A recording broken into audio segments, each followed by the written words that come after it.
We're back at it again. Welcome, welcome, and welcome, everybody. Yep, we're back. After a little bit of delay, one more, about a day and 20 minutes more than I would like to, we're back. We're back for another Red Mask Cat stream, and yes, back with RE4 to continue exactly where we left off. Oh, so, hey Rod, good to see you here. Now, first off, the reason for the delay. So, on the Saturday, I was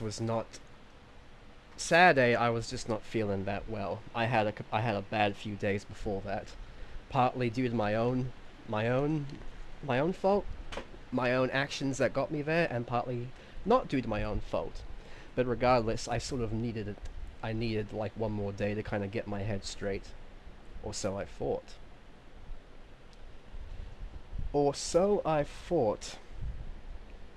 And yes, the incredibly unfortunate passing of David Lynch was part of that. Maybe not the biggest thing, because, you know, I didn't know him personally. He was just a celebrity. I never met him or anything like that, but his works were incredibly important to me. Twin Peaks, probably top 10 of my favorite TV shows. Eraserhead in my top 10, maybe not top 10, but close to top 10 movies. Just so much of his work has been incredibly important to me.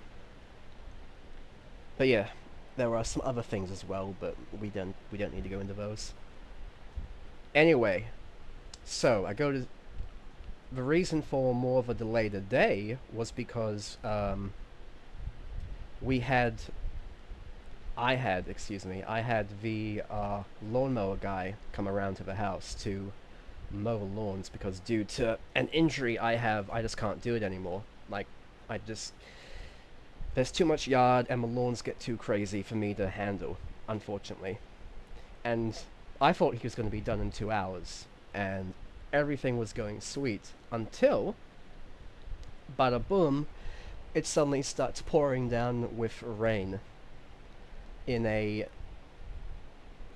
almost torrential downpour that's still happening right now. Like, it's starting to ease up a little bit, but seriously, for about like 10-15 minutes, it looked like we were going to have a near-on hailstorm. Oh yeah, I wouldn't be surprised if you can hear it a little bit.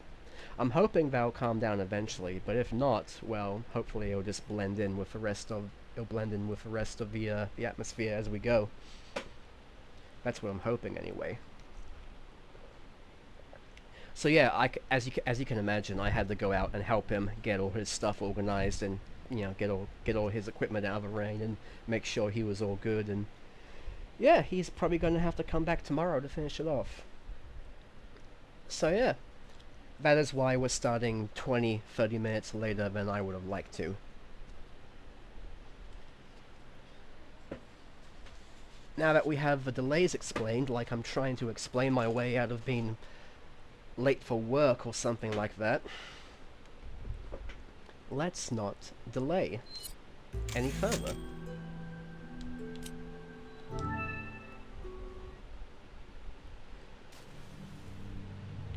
Okay. Just let me make sure I have my settings the same as they were last time. Yep, that looks about good.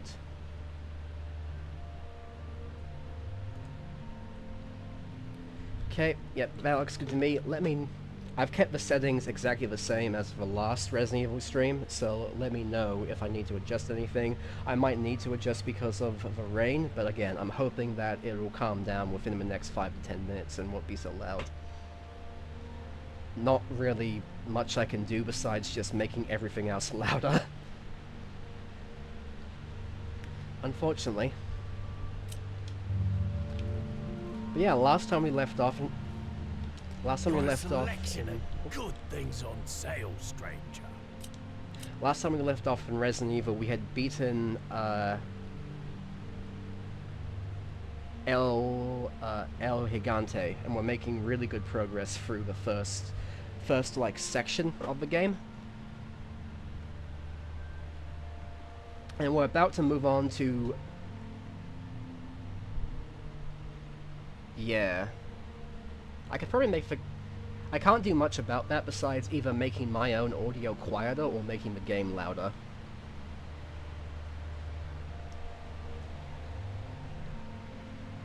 Like, the only option I have is to, like, try and drown out the rain with one thing or with, like, the game.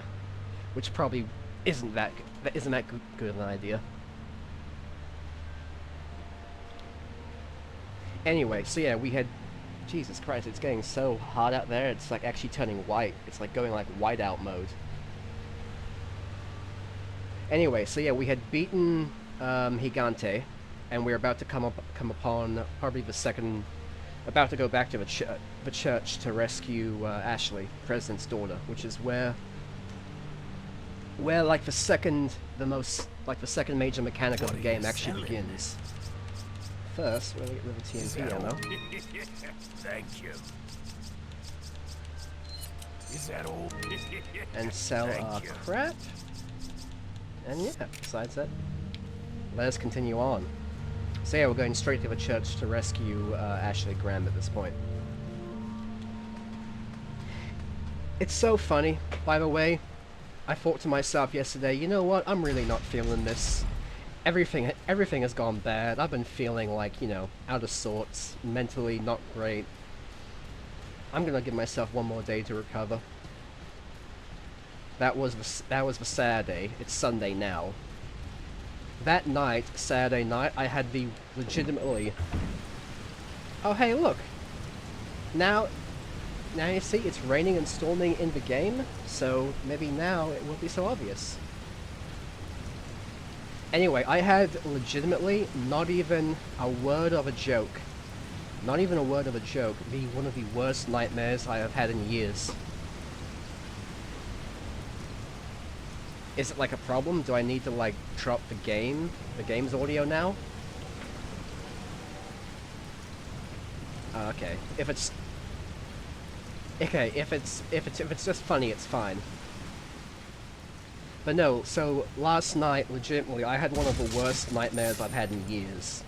Like, borderline night terror levels of bad.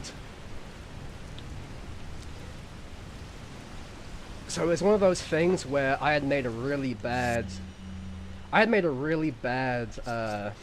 dinner error beforehand. You know that thing where you have food in the fridge that's like, it's not gone bad, but you can tell it's sort of starting to turn. Like, it's slowly starting to go bad, and you're like, I can probably... Oh, that's concerning. I can probably use this now, and I can, you know, it'll be fine. I can, you know, get away with it if I use it now, but any later, it'll be too much. Oh boy. So I had that situation last night, but I made the fatal error of making that choice with cheese.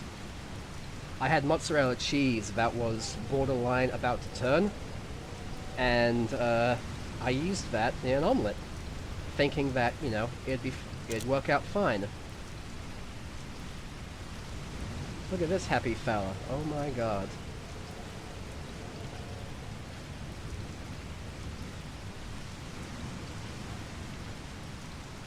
So, brief sidebar. There actually, you can get a hidden cutscene with these guys that actually fully introduces them.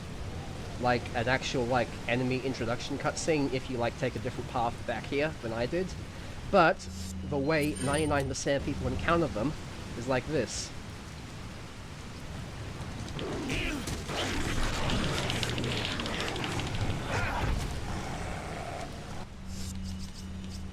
Just for, you know, completion's sake, that's why I might as well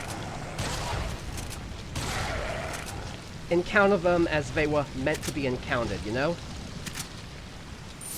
Oh, Jesus.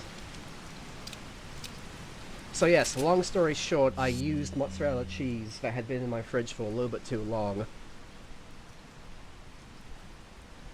I'd used mozzarella fridge that had been my mozzarella cheese, excuse me. Used mozzarella cheese that had been in my fridge a little bit too long in omelette for dinner last night. And, you know, went to bed on a little bit of an upset stomach, and that's when the terror began. That's when the night terrors began.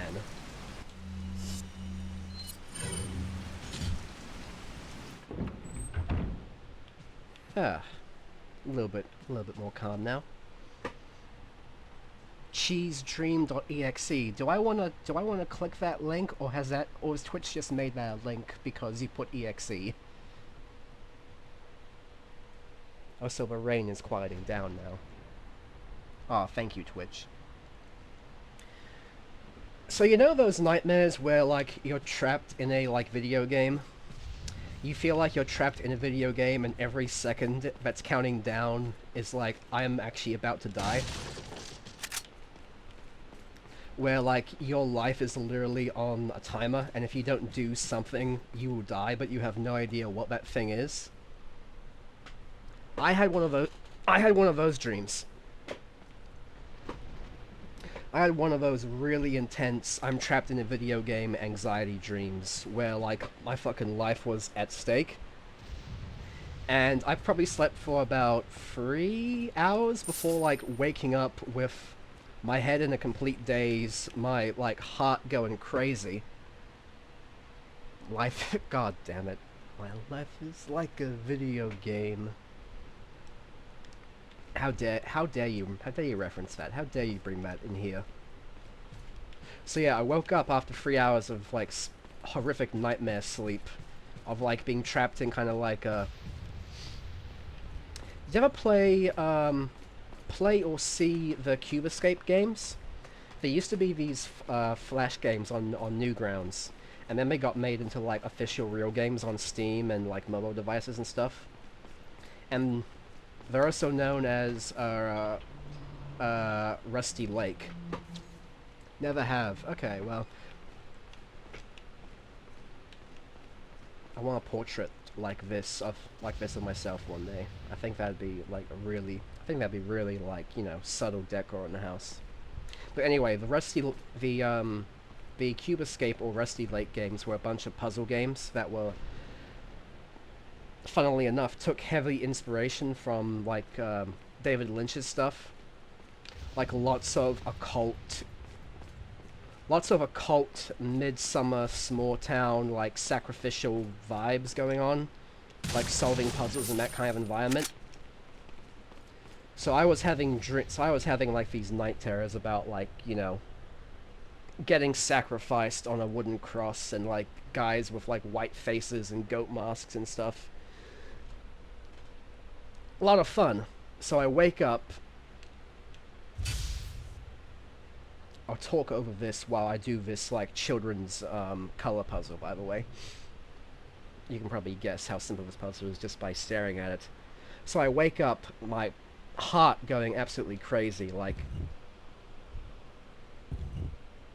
I'm heart going crazy, brain in a complete fog, and my brain starts doing that thing. Is that it? Yes, that's it. My brain starts doing that thing where all the anxiety and fear and stuff I had in the dream about me about to die suddenly gets transplanted onto my real world, like, schedule, because I'm still half asleep, but I'm aware of what time it is. So it's like, it's 3:30. If I only have 4 more hours to sleep, and if I don't sleep in those 4 hours, I'm gonna die. Like, I will actually be killed if I cannot sleep in those 4 hours.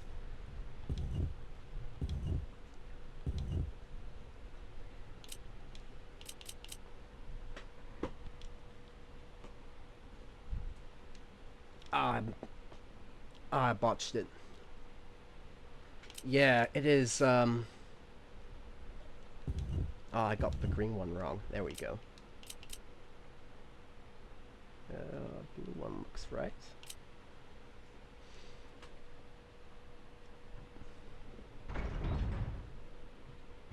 Again, I haven't had one of these kinds of nightmares in a long time. I mean a long time. This was like the first time in legitimately years I've had a like for real night terror.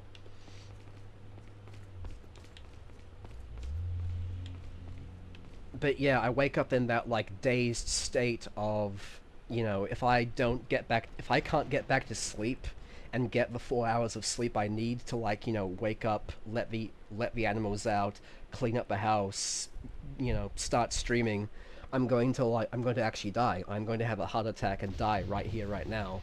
Like that was what I was like feeling in bed at that moment. And then like for it felt like hours, but in retrospect, now that I look at it, it was probably only 30 minutes. I couldn't get back to sleep.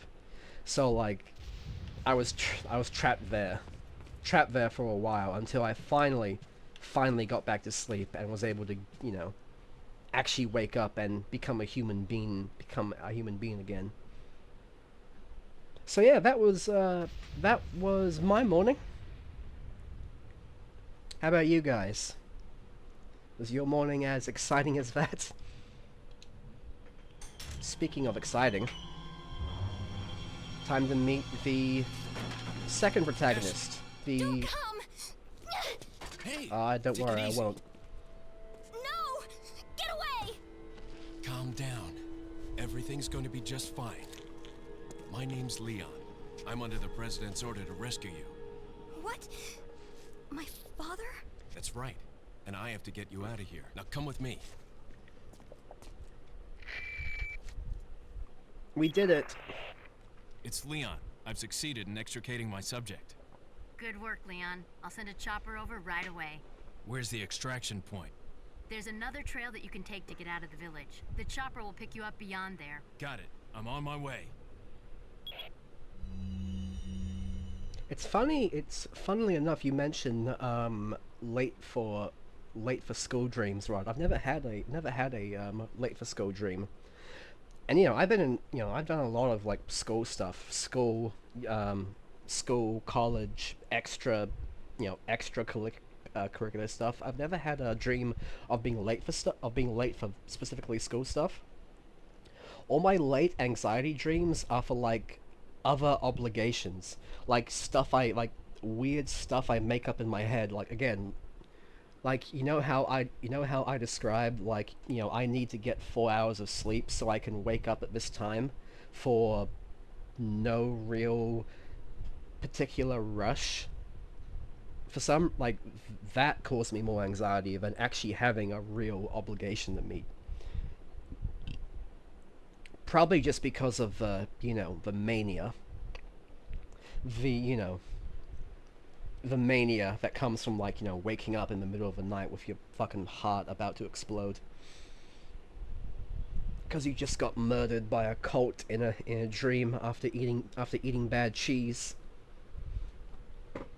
Isn't my life exciting?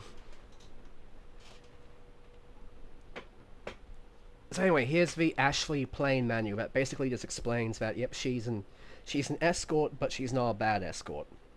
If you've never played Resident Evil 4, you've probably heard that Ashley is like one of the most unhateable escorts in video games because she is barely an NPC.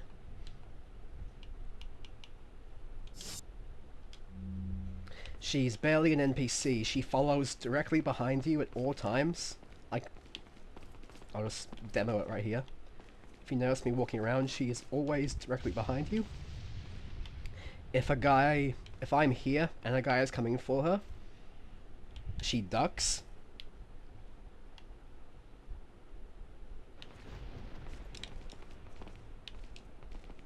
Like, she is laser focused to always be on your back 24/7. Also, Wait. if I order her to wait, and she stays in one place, and there's more guys coming for her, Follow me. and that little demo there basically explains everything you need to know about how Ashley works in this game.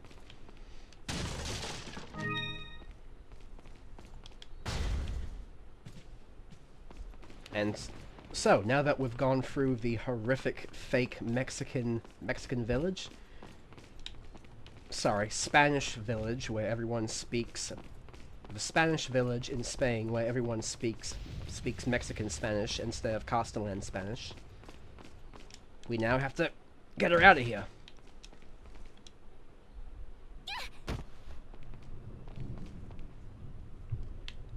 I actually never played far enough in the, oh. I'll take the girl. Who are you? If you must know, my name is Osmond Sadler. Ah, this the guy. master of this fine religious community. What do you want? To demonstrate to the whole world our astounding power, of course. No longer will the United States think they can police the world forever. So, we 2005. kidnapped the president's daughter in order to give Can you her tell our the game came power out in and 2005? then send her back. No. I believe that. Leon, I think they shot something in my neck. What did you do to her? We just Oh, look at that planted chandelier her freaking out. gift. Oh, there's going to be one hell of a party. I don't when know she why that's returns happening. home to her loving father. But before that, I thought I might bargain with the president for some donation. Believe it or not, it takes quite a lot of money to keep this church up and running. Faith and money will lead you nowhere, Sadler. Oh, I believe I forgot to tell you that we gave you the same gift. When I was unconscious. So the guy who truly voiced hope you like the our guy who small voices Sadler but here also special is one of the main contributions. voices in When Skyrim. the eggs hatch, you will He become voices my like 99% of the NPCs in Skyrim Involuntarily, because you'll do as I of, say. I'll have total control over your minds. Don't you think this is a revolutionary way to promulgate one's faith? Sounds more like an alien invasion if you ask me. so many good lines.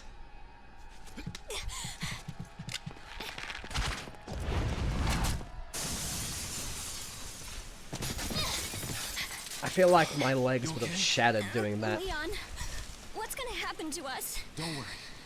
We got into this mess. We can get out of it. Yeah, he basically in terms of personality and abilities, he basically is the snake from the Jungle Book. That is a funny detail of the writing on this game, is how many of the villains are like.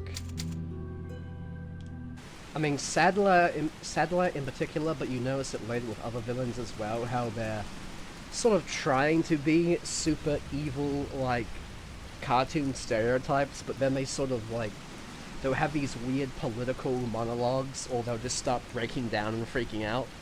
Like, it's a really weird... It's a weird tone that only kind of works in this game because of how, like... How... What's the right word for it? Leon as a character is so blunt and so, like, no-nonsense that all the...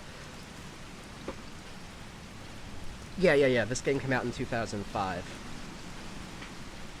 But Leon himself is so blunt and so no-nonsense of a, like...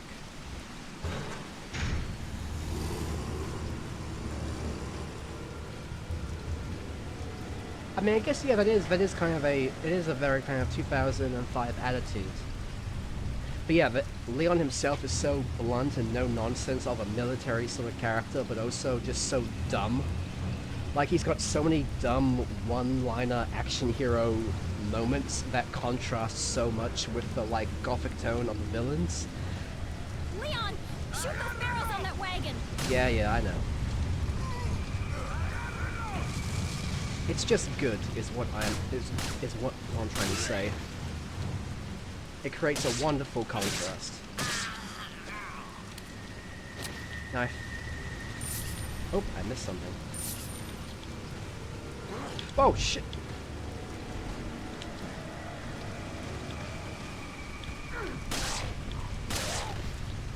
Crow Cop. Am I close enough? No. Not quite close enough.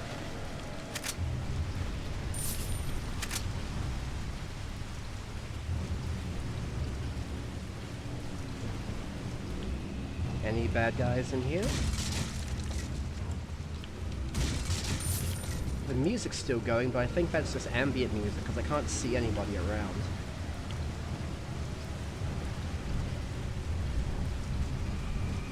So anyway, we gotta go back through the village. Oh! Almost missed that.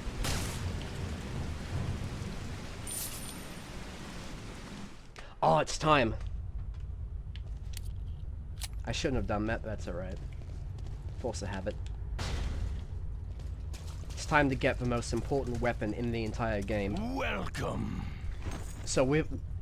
Got some rare things on sale, stranger. So we got the Punisher, if you remember last time. We got the Punisher pistol from doing that blue medallion challenge. And we've used it a total of probably about 10 minutes, and we're already going to sell it. What are you selling? Because it's time for the straight upgrade. Ah. Thank you. Am I missing anything? Nope. What are you buying? Because it's time for the Red 9. Now you look at that. You look at this most beautiful work of craftsmanship right here. Even the guy selling it knows. Ah, a choice of an avid gun collector. It's a nice gun, stranger.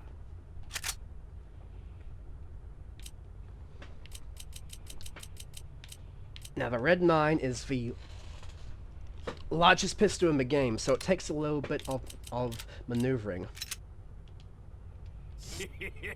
Thank you. But you notice right there that 1.6 on the firepower.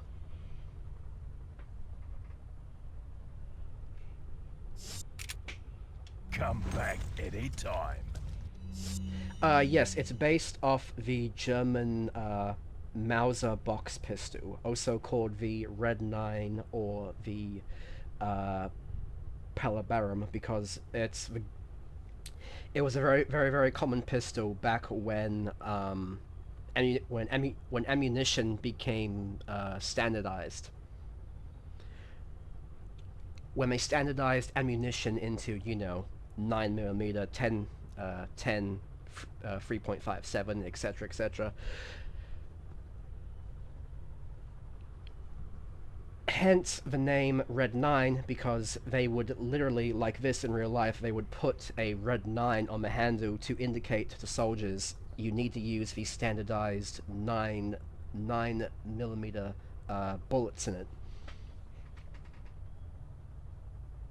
Yes, I think Luger and Mauser were made by the same company. I could be wrong on that, but I do know that they're similar in design. But yeah, the Mauser is a... Luger was more around in World War II. The Mauser was its predecessor in World War I, in terms of, like, general use. Oh. Okay, so we need to start combining and selling some things, because there's another extremely important aspect to the Red 9 that makes it the Red 9.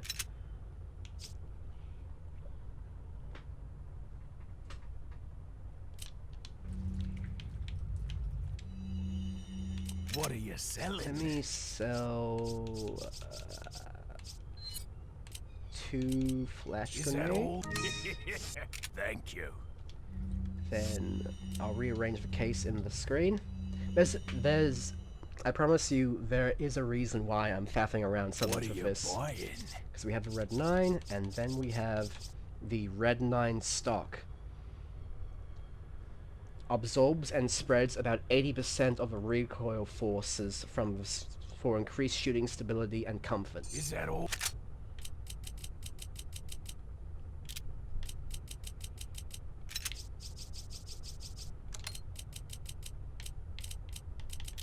Which means... if I move this over here...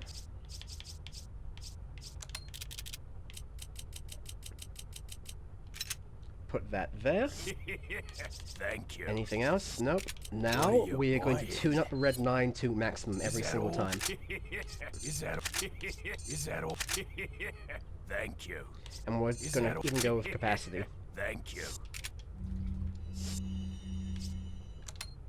Knock that, combine.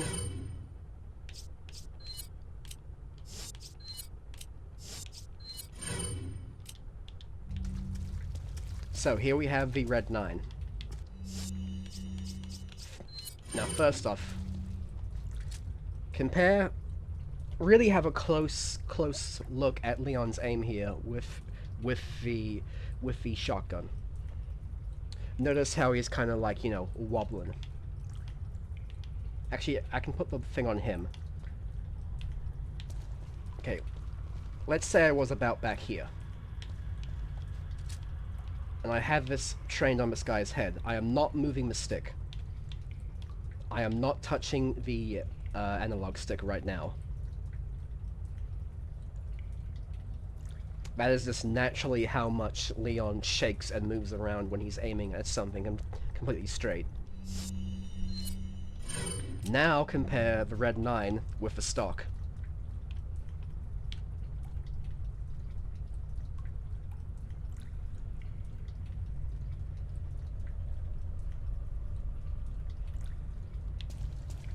So what all that faffing around and moving the inventory items and rambling on about the Red 9, all that cut short means that the Red 9 is now the weapon that we are going to be using for 99% of the rest of the game. Because it gets headshots really easy and it is extremely powerful.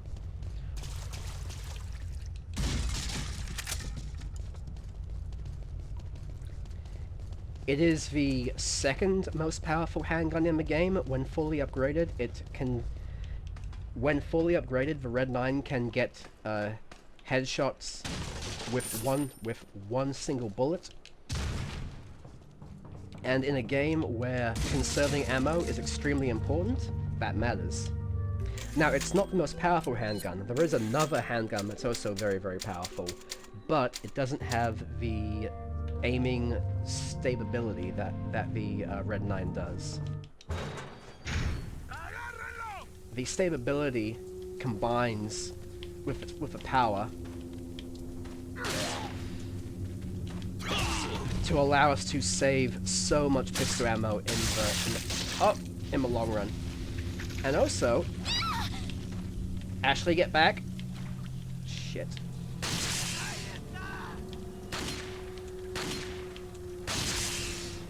I'm fucking it up. There we go.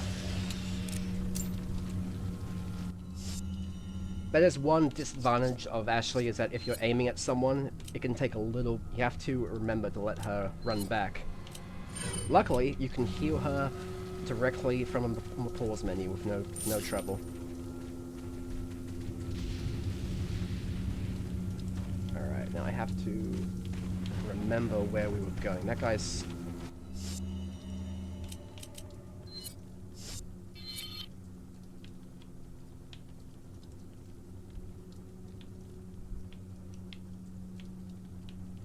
Have to remember what we were doing. Oh yeah, that's right. We were going back to the farm.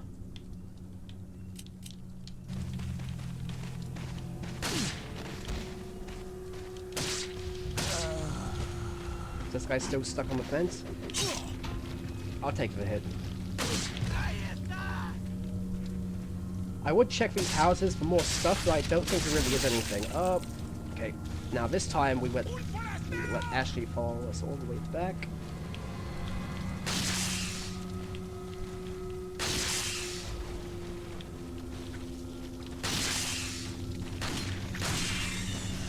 I can tell this guy coming up behind me. We're gonna sprint on through. I do also like the touch that when there's enemies behind you, Ashley like looks back at them. Okay, there's bear traps here, and of course, as video game logic would state,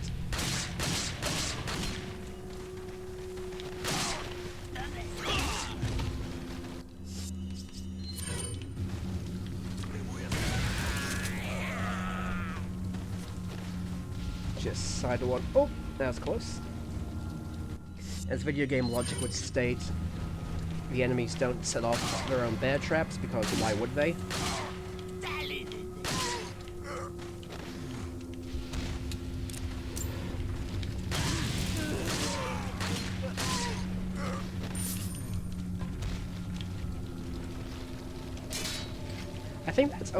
I think that's like almost a universal thing in video games. Like only like actual legitimate immersive sims and RPGs do the thing where bear traps are a universal trap. Because, you know, they have to be, you know, programmed to be an enemy, essentially. Oh, another cool thing about it, Ashley, is that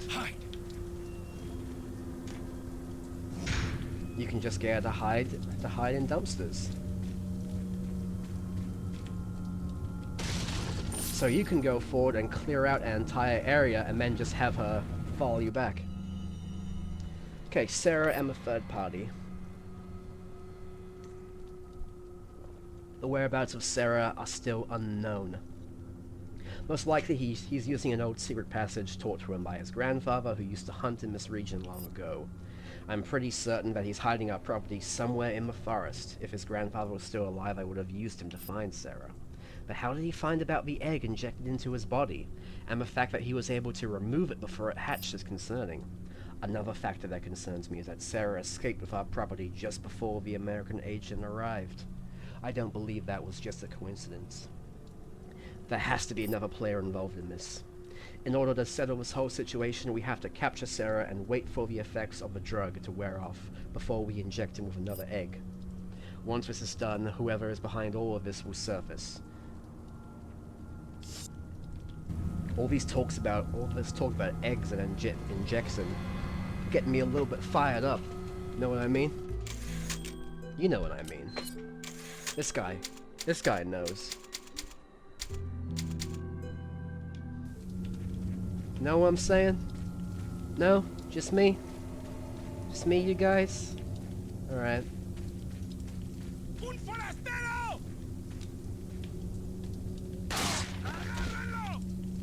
I probably could have sniped those guys from further away now, but oh nope, I can still snipe them.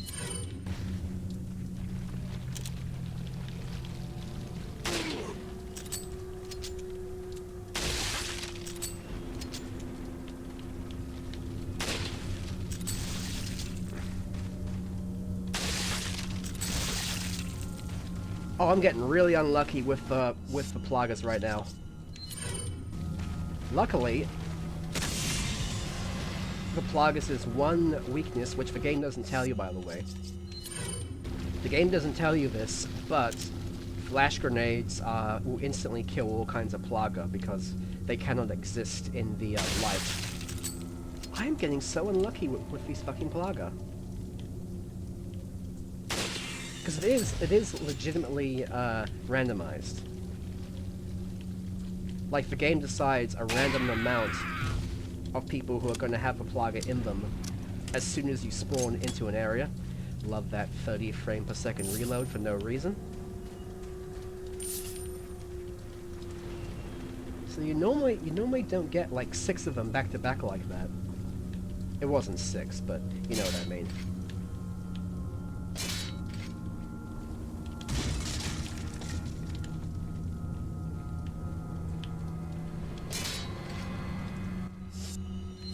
No, I'm gonna stick with the rifle. Well, anyway, now that the exciting rainstorm has passed, and I've waffled on about my nightmares and dinner mistakes and, you know, explaining game details. How we doing? How we doing today? Are things at least a little less exciting in your life? Pretty alright? Pretty active, you say? I hope that's a good thing.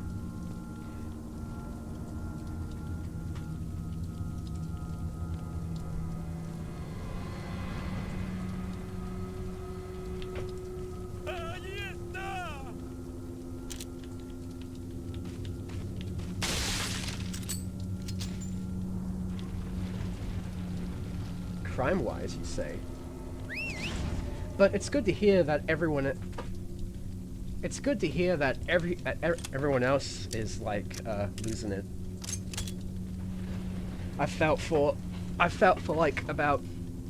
a few weeks now. Most of January, honestly. Most of January I felt like it was just me. I was the only one having, like, problems.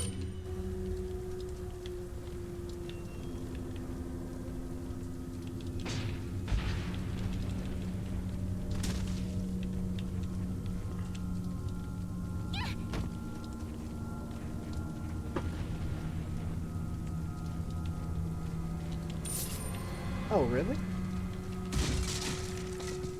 What happened? What happened, Rod? From this morning onward was especially wild. You don't have to give every single detail, of course, but, you know, whatever you feel comfortable with sharing. Ah, just crime in the area, eh?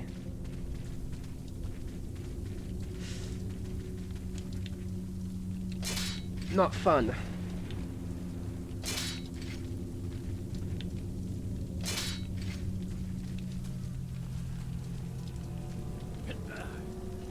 Ugh, not fun at all. I guess in that sense, I've been pretty lucky here for Chris. I opened it, Leon. In terms of, oh yeah, I can imagine. You're out in California with the fires. I imagine that's like going to be a big reaction. I guess in that sense, you know, it puts it a little bit in perspective with me, and we've been lucky. We've been lucky in the sense that a lot of you know, holiday silliness and craziness people would get up to was kind of like lacking this year. There wasn't, you know, there wasn't a murder spree or a fire spree or a robbery spree. It was a little bit more restrained. Got a selection of good things. What are you buying? I didn't miss What are you anything, did I? buying? I'm sorry you gotta, like, go through that, by the way. That sucks.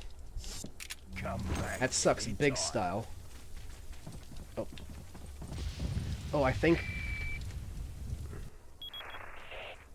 Leon, I have some bad news. I'd rather not hear it.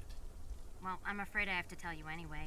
We've lost contact with the chopper. Someone must have shot it down, though we can't determine who. Great. We're prepping another chopper for you. Meanwhile, I want you to head towards the extraction point. Got it.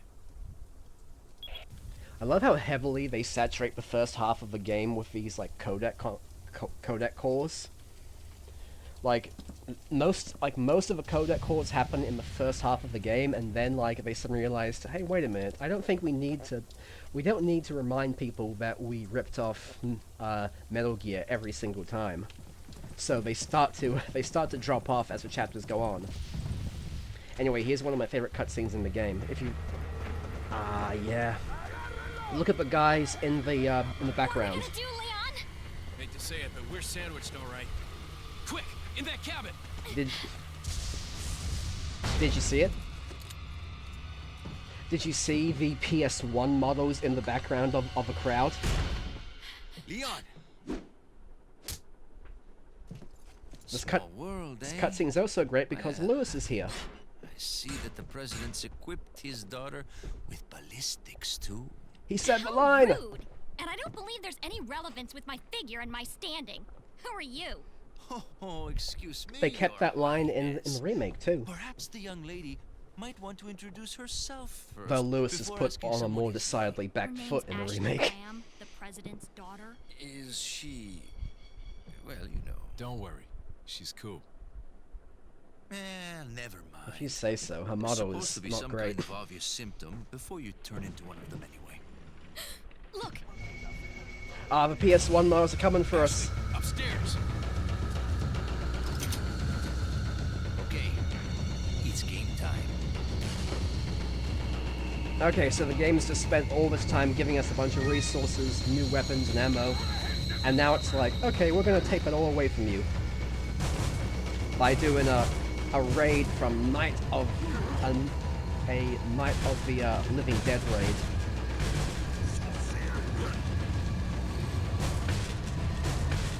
Ah, the polygons. The Flatlanders. The Flatlanders are coming for us. Okay, this gives us time. Okay, I've got plenty of full heals and expand heals.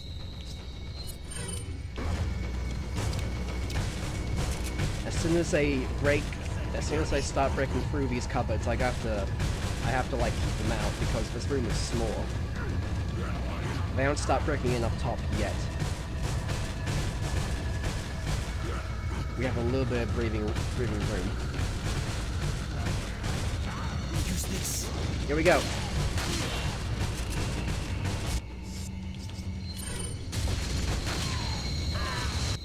So this works on two things. It works on time, and it also works on kills.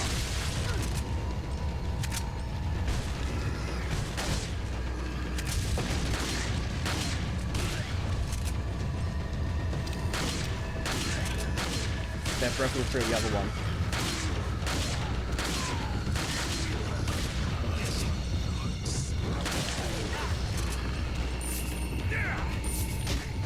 If you can kill enough of them, they'll start backing off, but if you can just survive long enough, they'll also start backing off. Can I kick? Yes, I can. Pro cop fucking left leg cemetery kick.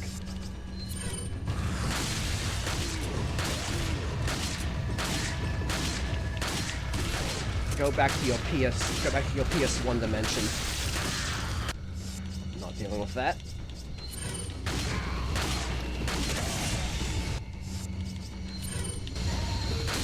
Time to reload too. Uh-oh. Leon, are you okay? I use that. Use this. Leon, upstairs. I hear ya. Yeah, it's actually starting to get a bit hectic now. And there's a flogger upstairs.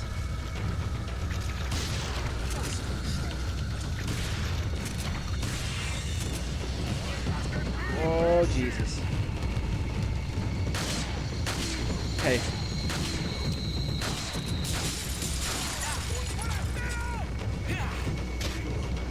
Okay. Best starting with ladders.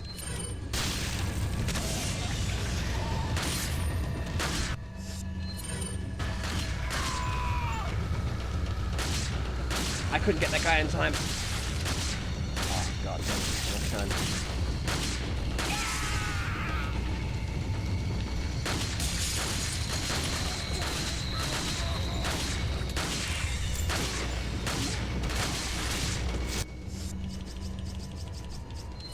Last flash grenade. Floggers will do massive damage to you at close range, by the way. Like, you do not want to deal with them.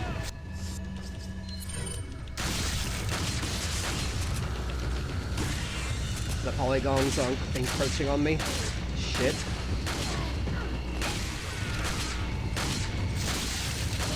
That's a problem. Big problem. No, no, no, no, no, no, no, no.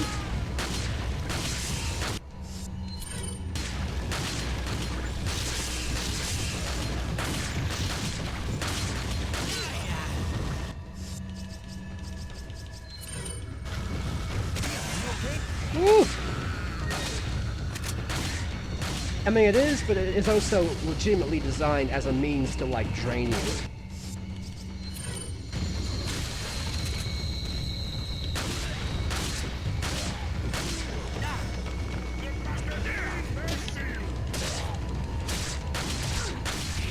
Ow!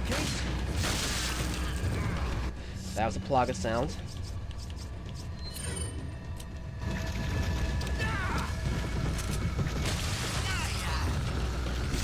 I owe you one, Leon. This never ends.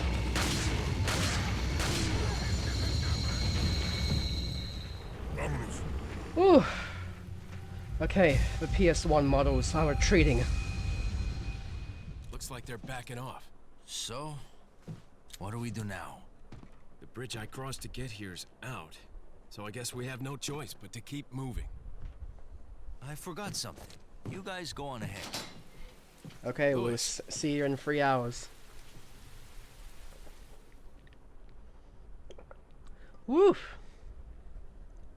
So yeah, straight after the El Gigante,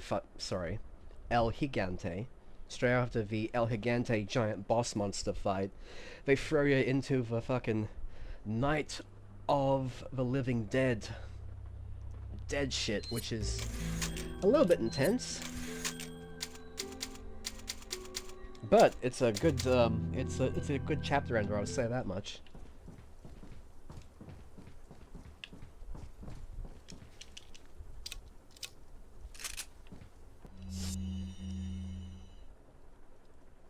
And as you can imagine, a legitimate good drain of your resources. Because look, now we only have seven shotgun shells, and if I wasn't so frugal with like the red 9 like knee shots, stabs, and kicks, I would have a lot less pistol ammo too.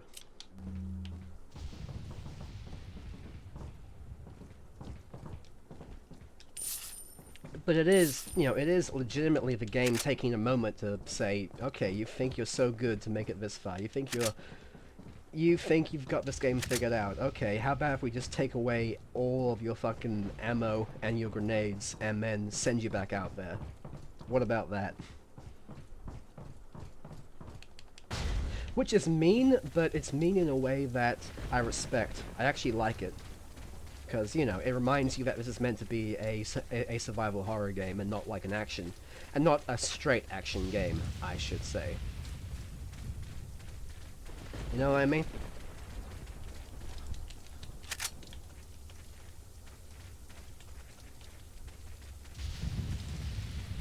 It never quite forgets its survival horror roots.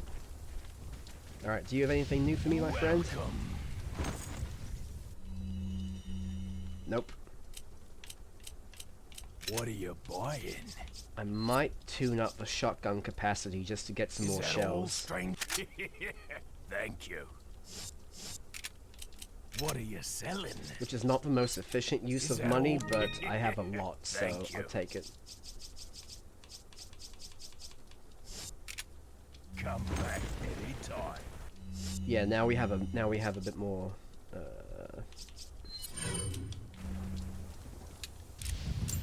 Now we're doing a little bit better.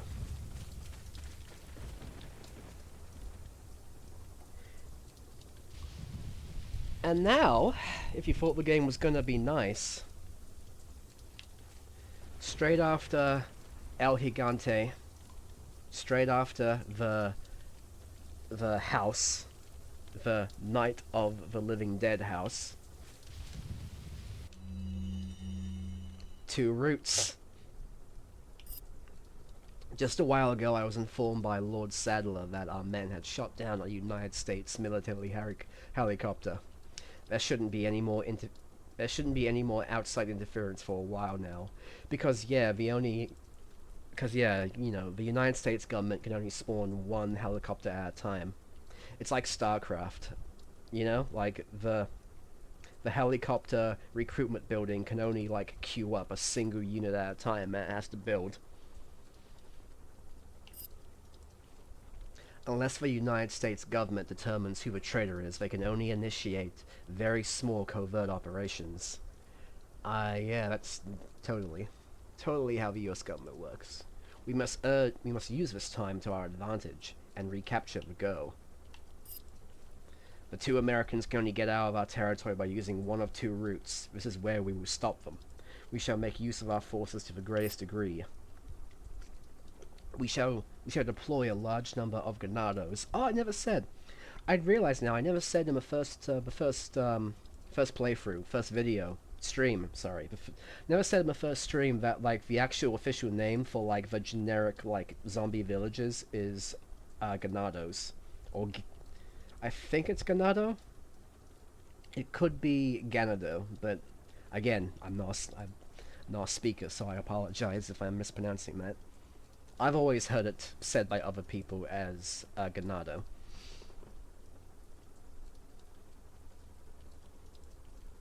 Ganado, yeah, I thought so.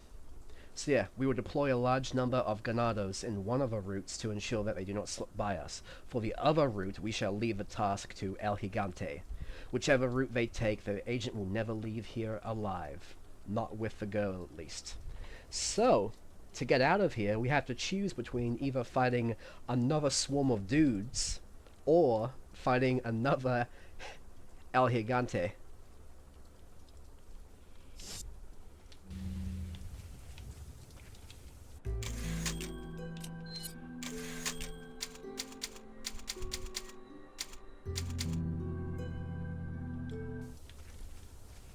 So the question becomes, which one do we want to deal with? Which one do we want to deal with?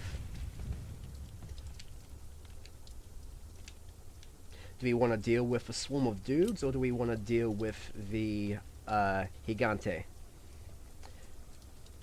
We have just dealt with one giant swarm of dudes, and we ended the last stream on a Gigante fight. But the Gigantes, as you might remember, they're pretty tanky. The giant? You know what? Yeah, let's go with a giant. And if we do well there, I might be able to. If we do well in the giant fight, I might be able to show off a little secret. But that depends on how well we do, obviously. Now, I'm gonna want this. Actually, no.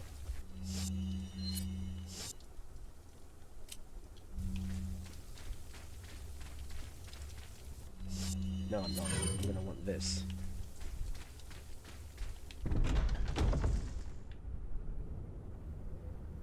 Actually, no. I am gonna want. Wait.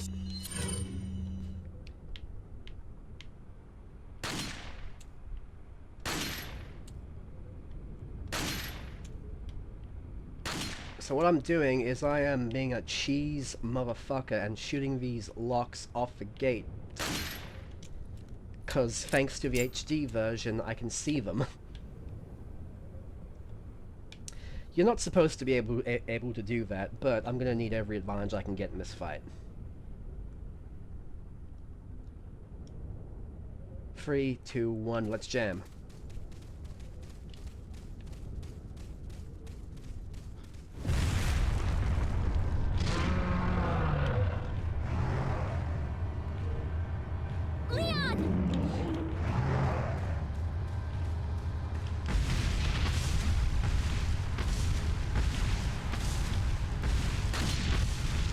Oh no!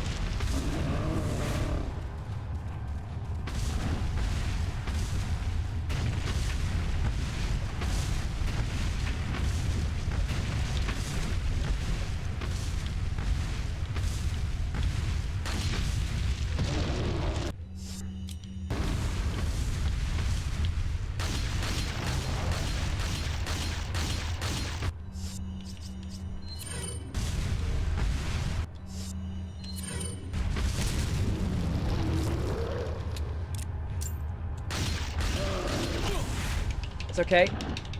I missed the first boulder, but as long as he grabs me and not Ashley, we're better off.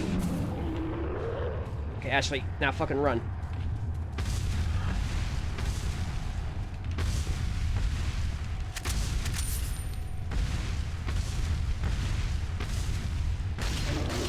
That's one.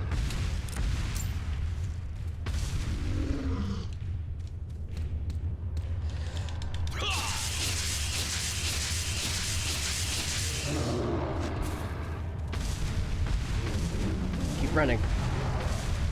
He's gonna have to take time to smash this first boulder.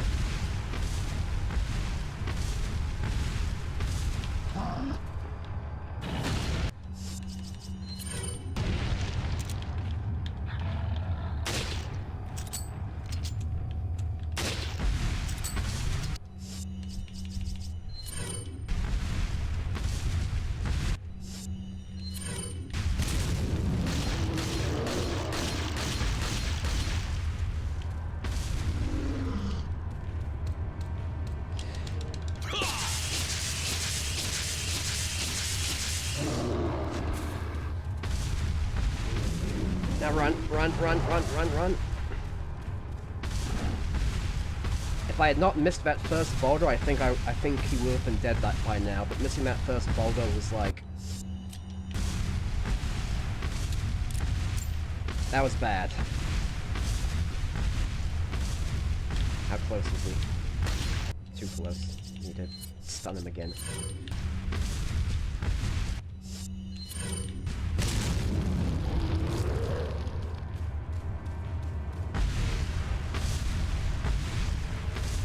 Whew. The process is a little bit more simple than fighting a giant swarm of dudes because it's such a narrow hallway, but yes, you make one slip up.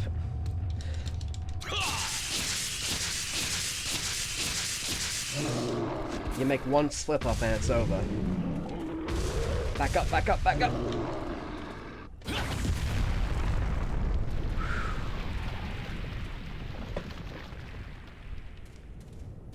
Woo! And that's a giant slain.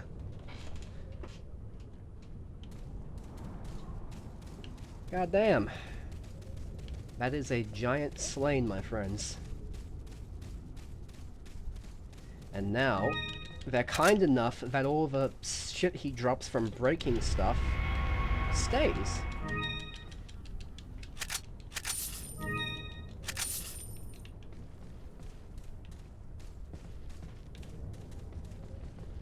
Now I believe there's a hidden treasure around here too. That he didn't... I might have messed up. Unless I am remembering it incorrectly.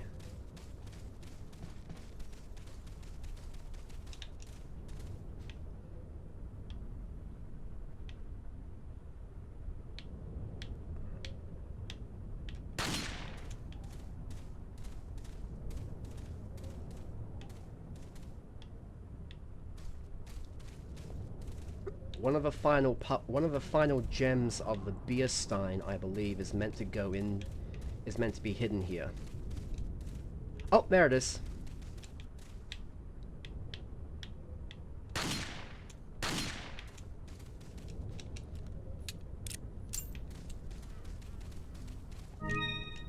Oh, nope, that's the purple gem for the mask. But combine with the mask. There we go. Okay, but that wasn't the secret I was talking about. The actual secret I was talking about is that now, if we want, we can go back and do the Ganado path. Because the Ganado path also has one of the unique treasures. So, do we risk it and go back for one of the unique treasures on the Ganado path? Or do we cut our losses with the resources we have left and push on forward? Quite frankly, I think that Gigante fight went so well, I want to actually try it. I want to try doing the normal path too.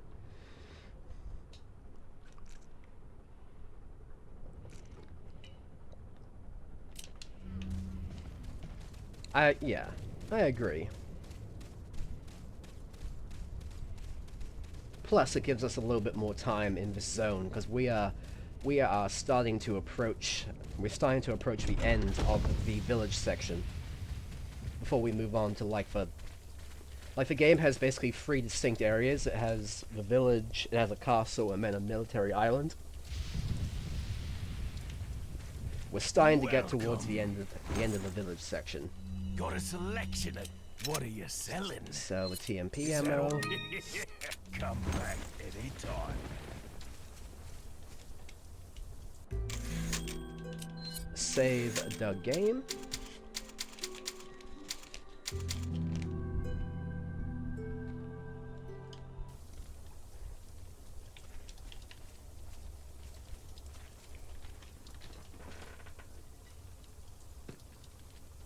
There we go. Alright, now we're gonna crank that soldier boy to the left.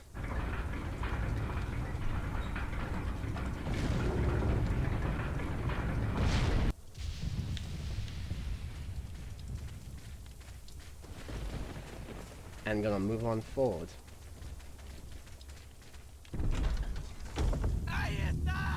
And here we have the Ganados have built themselves a rust fort. Oh shit, hang on. You stop that. You get in here. And now we're gonna just blow you. What, you're still alive? Thank you for burning for real that time.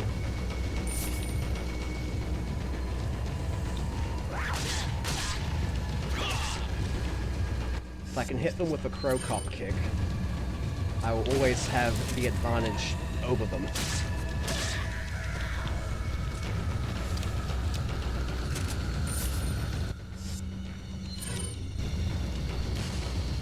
What, you come to me?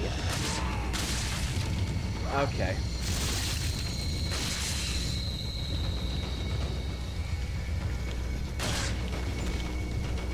Luckily the Plagas cannot run. They can only slowly move towards me. God, it looks so good in 60 FPS. A little bit of a risky kick there.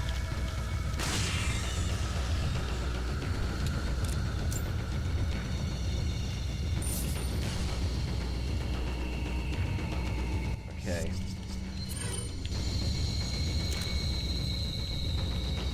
Now, just...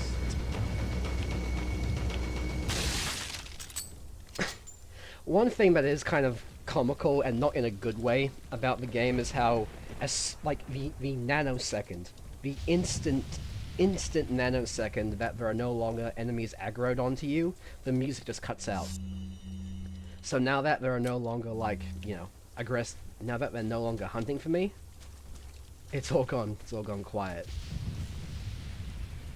It's kind of not great for the atmosphere of the game, you know? Kind of cuts the tension a little bit.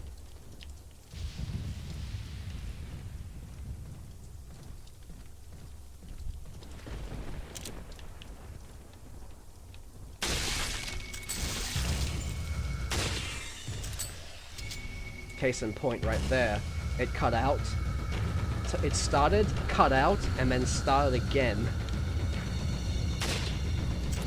Oh, Jesus, hello. Croco. Cats are humping outside your house right now? Oh, that's awesome. I haven't seen or heard that in ages around my place. We did get, oh, sorry, I just punched you right there. Just punched you right in the head. Didn't mean to do that. By which I mean I punched the mic by accident. But no, we did have some neighbors move in about, like, God, back in, I would say, we had some new neighbors across the street move in back in October. And, they brought with them a male cat that fought with our cat, or my cat, I should say. They fought with, my cat Chili for a little bit. So we got the wonderful sound of, like, you know, male cats doing that thing where they stand, like, 5 feet apart from each other and just scream at each other for, like, 20 minutes. We got that for, we got that for, like, 2 weeks until they finally, you know, they sorted out their, territory bounds. But those 2 weeks were some fun noises.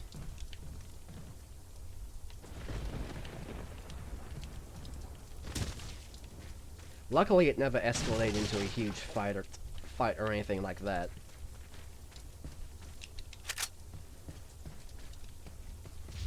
Yeah. Oh yeah, no, we were responsible enough to, you know, find them and bring them inside and keep them locked up 99% of the time. But just, you know, on those occasions where, you know, they would meet, they had to have the standoff. The standoff as is tradition. Now, What do you think's gonna happen when I jump down into this big open arena?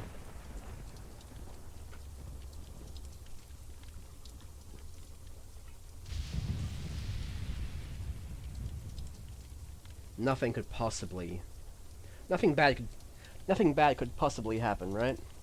I don't think so. I mean, yeah, I think so too. I've been nothing but civil and polite to these people this entire time, so I think it's all going to be fine.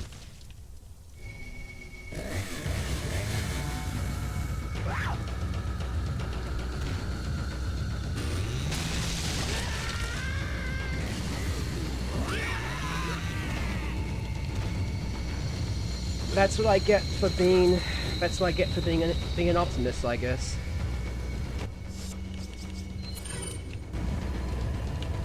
Yep, here come the sisters.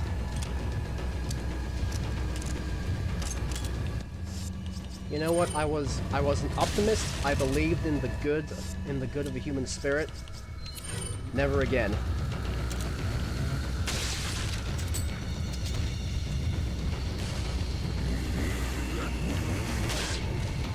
So yeah, these girls behave the same way as the Dr. Salvador, the guy with a mask, who had a chainsaw before. Except they're faster. So I'm gonna wanna... Oh shit. So I'm gonna wanna pile on.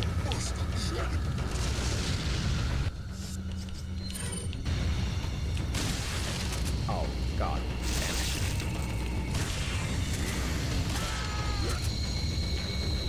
As you can tell, they're quite fast.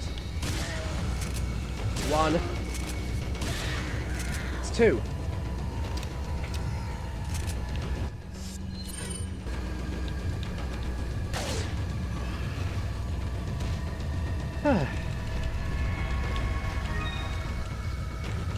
I don't think the sisters actually have official names, so I'm just going to refer to them as Callie and Marie, because I'm a fucking loser like that, you know? Also, they were colored different, but they did have different colors. One was orange and one was blue. So I think that works.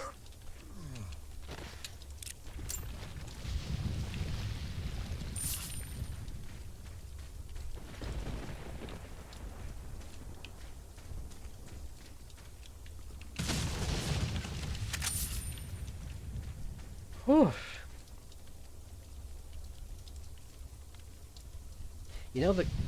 I've been playing such a, like, diverse range of games in my free time, because, like, this is obviously a really intense game. Yes, the camp key is used here. This game gets really, really intense. In my free time, I've been playing this other game. It came out, like, start of this month, actually. It came out start of this month, called, Cruel. Just C-R-U-E-L. That's all it's called, Cruel. And the best way I could describe it is, like...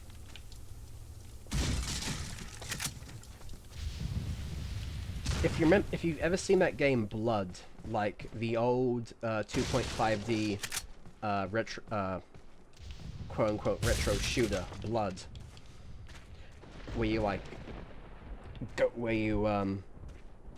zoom through levels super fast, fighting cultists. Cruel is like that. It's like, I don't like this term very much. Most people would call it a boomer shooter. I'm not the biggest fan of that term. I guess I prefer retro shooter just because it sounds less silly. But whatever. You could definitely call Crew a boomer shooter, but it's set entirely in a single hallway. And you have to run through hallway after hallway after hallway, like single, almost straight shot hallways where they start cramming in like 10, 20, 30 different cultists. And meanwhile, there's also a fire chasing you. So you have to like get through all the enemies being chased by a fire in a straight line. It's a little It's a little intense.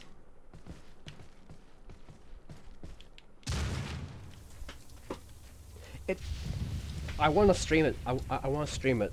The problem is, it's like, it's one of those things where it's so... Do you remember when I was streaming Nuclear Throne?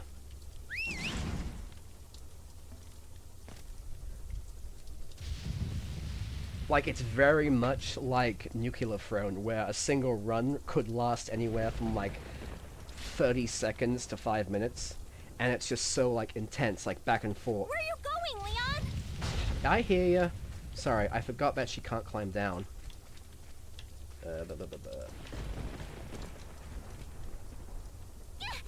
The runs are like so fast and so intense that I could sit there and do like 2 hours of runs, and by the time I've done 2 hours, I'm like a husk. I'm like that I would look like that paper mache like mummified alien from Mexico. But yeah, if you've never seen it, look up Cruel on Steam, just C-R-U-E-L. And visually seeing it, I think, will be a lot more fun than like trying to hear me describe it. Wait a minute. Get in there. Oh, one last hurrah.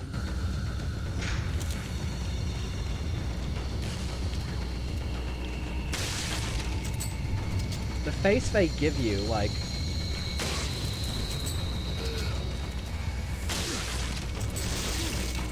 The one female Ganado model's face with those, like, eyes is, like, giving me, fluoride stare energy.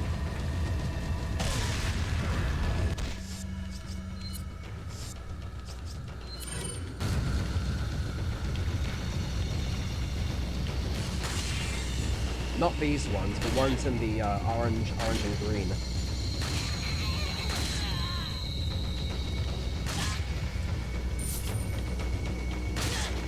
Crow cop.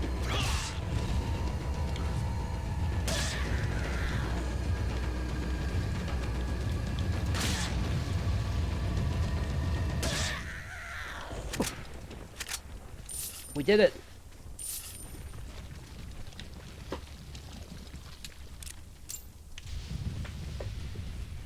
You want to ask me about the state, about the state of my pineal gland?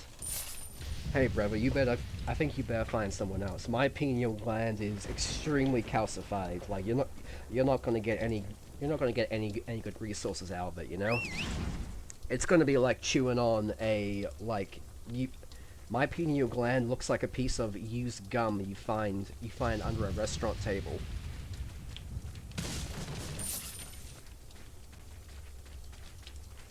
Oh yeah, I almost forgot.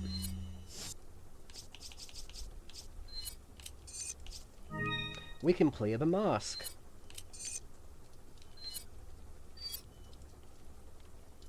A mask with all the gem pieces fitted in. So now we can now sell the elegant mask for the full price.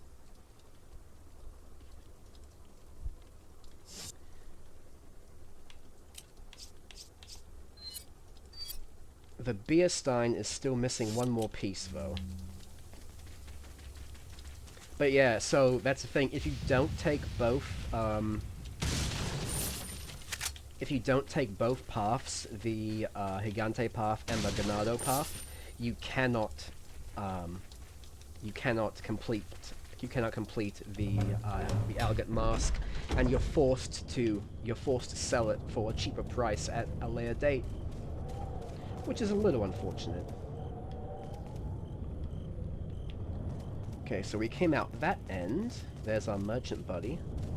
We go back this way.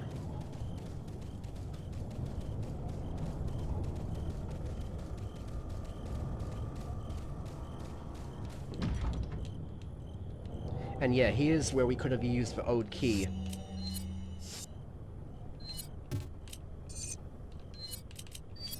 Yeah, we could have used this old key to come straight out here after defeating Gigante. Before we go talk to him, let's grab stuff from this little shed.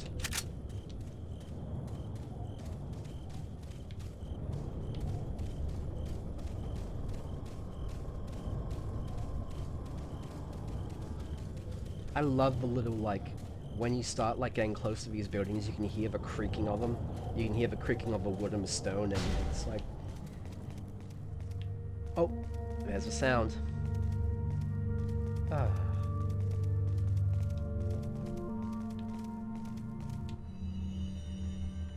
Village's last defense. We got the final note. I clearly underestimated the American agent's capability. He's still alive. I thought we could wait until the egg hatched, but at this rate he could destroy the whole village before it does. We must take care of this nuisance. We shall change our priorities. For the time being, we will cease our hunt for Lewis and ambush the 2 Americans. There is a building used to enlighten betrayers just beyond the point where you get off the lift. It's a perfect place for ambushing them. I spelled a cabron wrong, Beans? What do you mean? How did I spell it wrong?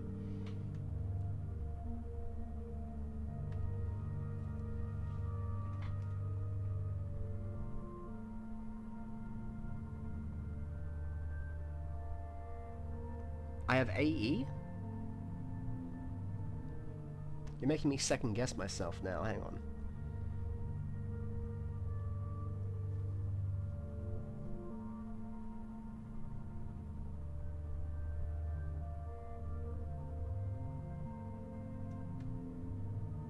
Oh man. Well, whatever, we'll deal with it. It's based on the image I have on the left, which I'll have to take off soon, because we're about to enter an area of the game where the villagers stop saying that. So the meme will stop being relevant, unfortunately. Anyway. If all else fails, they would still need to face me in order to get past the last gate that leads out of the village. For only before my sight will the gate open. Come on, there we go.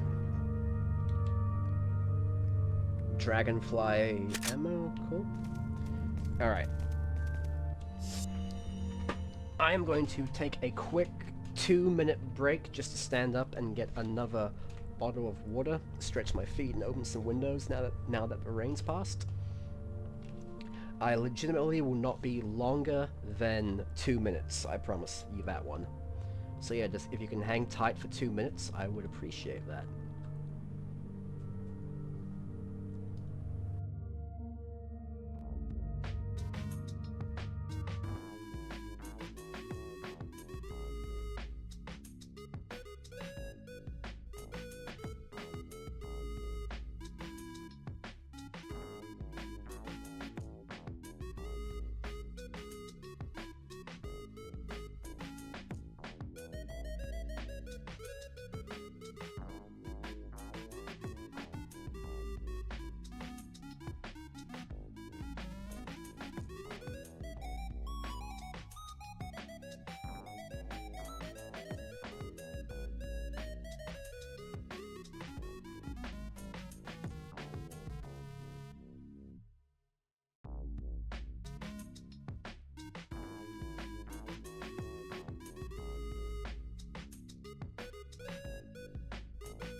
And we're back.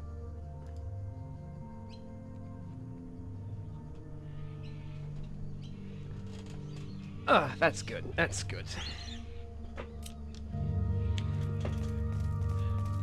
Before we save, let's go talk to our merchant friends and get some upgrades. I think I'm actually going to... I'm going to upgrade the rifle because I'll get a whole bunch of free ammo for it, and I'm getting a little low. Hey, buddy. And we're also might be worth getting that free ammo because we're gonna move on to a part of the good things on sale, stranger. As you might be able to tell from that note, we're moving on to the final section of this village. What are you selling? Any TMP ammo? Oh wait, no, I have all this stuff. That's right. Is that all? I'll buy it at a high price. Beautiful. Thank you. And now we get to sell the elegant mask with all our hard work has finally paid off. I'll buy it at a high price. Thank you. Come back. Oh wait a minute, shit. anytime. My bad. What are you buying? Forgot to do the capacity of Is the that rifle. all? Thank you. And yeah, look at that. We've gone from one shot to 9 in the rifle. That's still. I still think that's a cheese. That's a cheese they should have fixed. Like they should have patched that out for the HD version, because that's just like. That doesn't seem intentional, you know. It looks like this light looks like it's some kind of retinal scanner. Yeah, just make sure I'm checking my.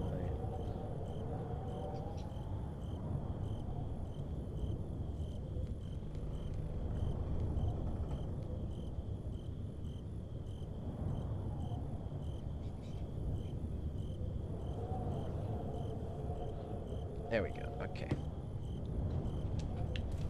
Just making sure the chat hadn't crashed on me while I had been away. Because it's done that more than once, so I always get paranoid about it.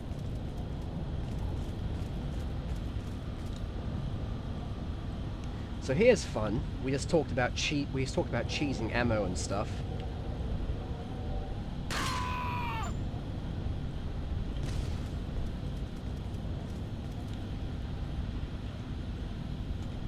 We're really starting to abuse these poor guys at this point. Like, we are no longer playing fair.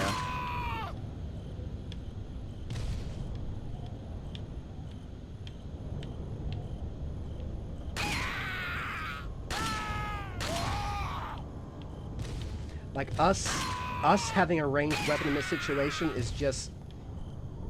I think this goes against the Geneva Convention in several ways.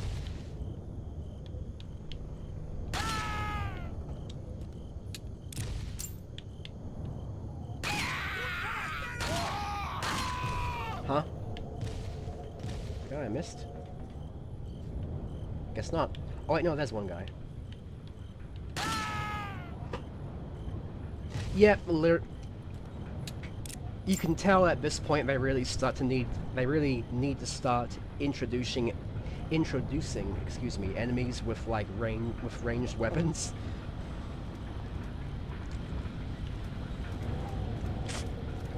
The power and balance is starting to get a little noticeable, like you know, like when those samurai armies of just swords and traditional infantrymen tried to fight the actual mechanized Japanese Empire's army.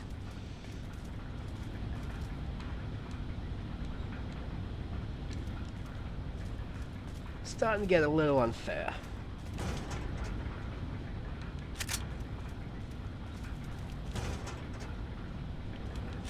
Thank God this isn't Silent Hill 2, by the way, because like I have this bad habit of playing on like a lower health than I should, because you know, oh, my health is still in the green, it's fine. When no, I really should take the advantage to like top myself off when I can, but it's green, it's fine. Ah! That could have gone worse. Came at me with a goddamn jump scare, Acme Dynamite.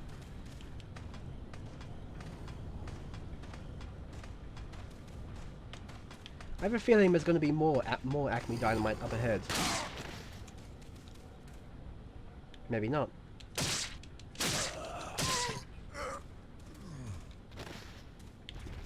No? Oh yeah, this thing. This blood's still fresh. Was there some kind of ritual here? So, this is a weird detail you would not get until you played one of the side campaigns, because there is, in the grand tradition of, like, Resident Evil 2, including a whole bunch of extra modes to play once you beat the main game, this game has a separate campaign called Separate Ways, where you play as, Ada. Play as Ada Wong, who is a character from Resident Evil 2, funnily enough. And yeah, she has a whole cutscene here that happens before Leon arrives. And you don't even know that if you go back and play that again after beating the main game. Which, you know, it's pretty neat. Ah, there it is. Little details like that where, like, you know, a side campaign or a side mode is not only just a... It's not just a, you know, an afterthought. It actually has a canon that interacts with the main game. That stuff is neat, I think. I mean, it can be less fun in some ways, because, you know, then you're not allowed to do goofy shit like playing as Tofu in Resident Evil 2. But it's still fun.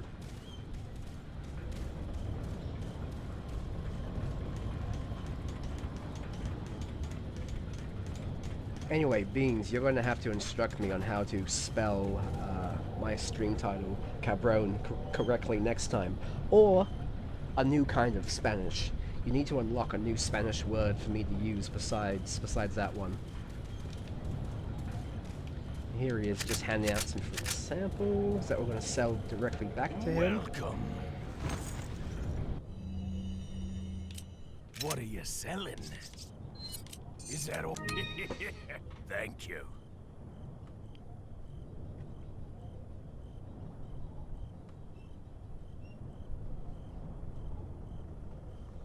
I just said you're going to have to help me unlock more Spanish words to use in my stream titles. Oh, so of course you're playing PoE 2. Why wouldn't you be? And I mean that with all the love and respect in the world.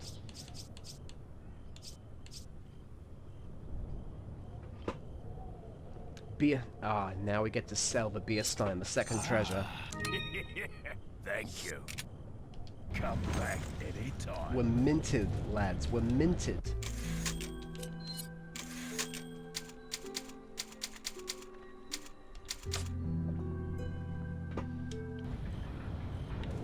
Or at least we will be. Or at least we will be for a little bit before we move on to the next zone. Oh, so... hi... Hi, Wildcard. Good to see you here.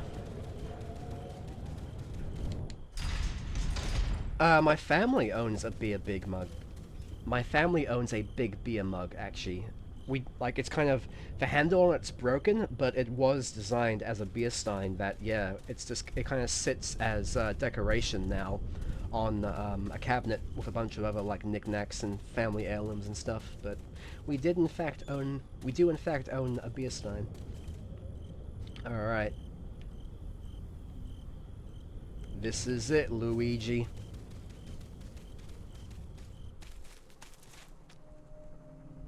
You better stay outside.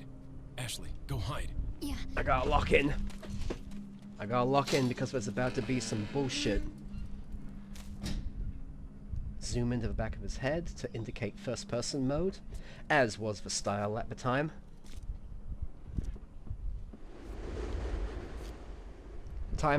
It's time to fight someone's Mexican grandfather.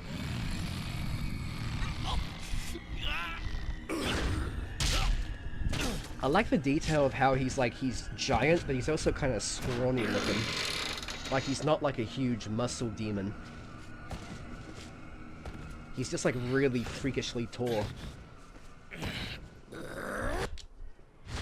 Nice try! Ah! Listen to this. Hasta luego. He says the correct version!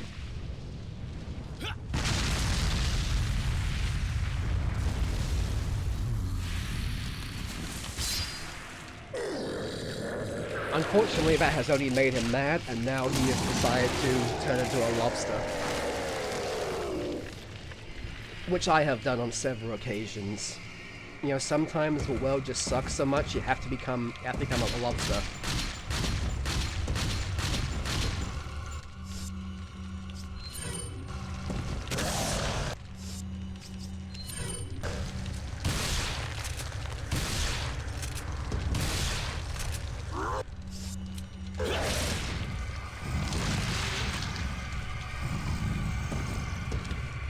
Okay, so Lobster Daddy's coming for me.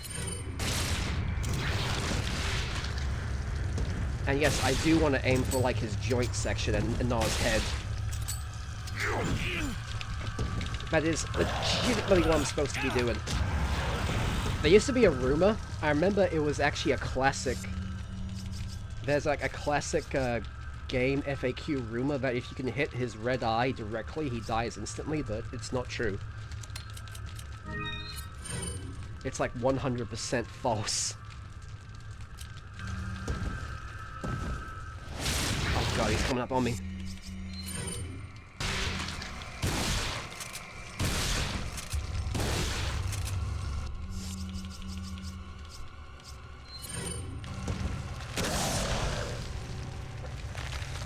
Yeah, I could go upstairs, but I kind of don't want to do that just yet.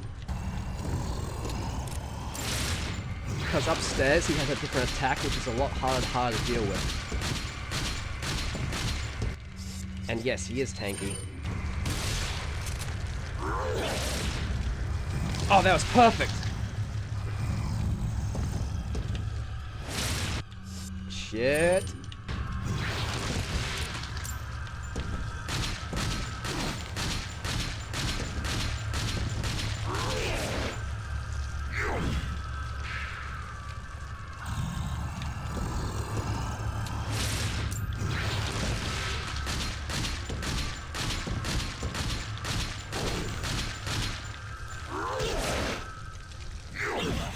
Oh shit.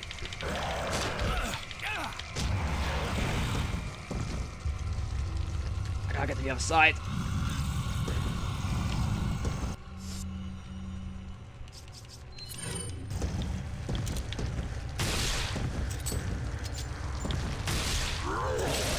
Oh!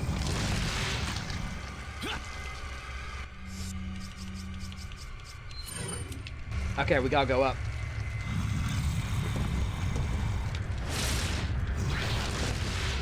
No choice but to go up. He's getting too close to me.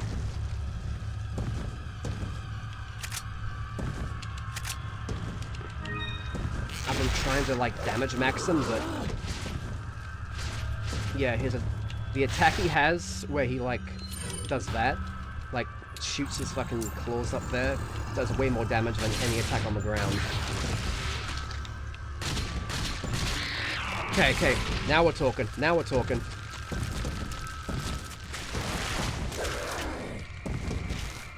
Okay, now...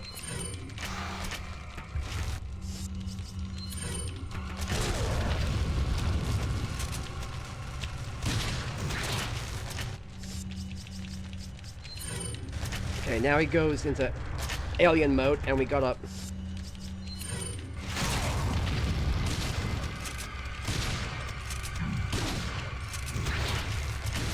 You can crawl, Grandpa, but you can't hide.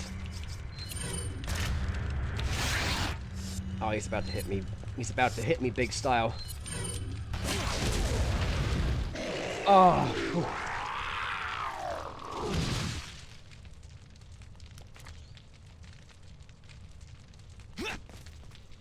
Oh yeah, Beans, we talked. I I exhausted my supply of, like, Mexican jokes and Spain jokes in the first stream. Like, I'm done.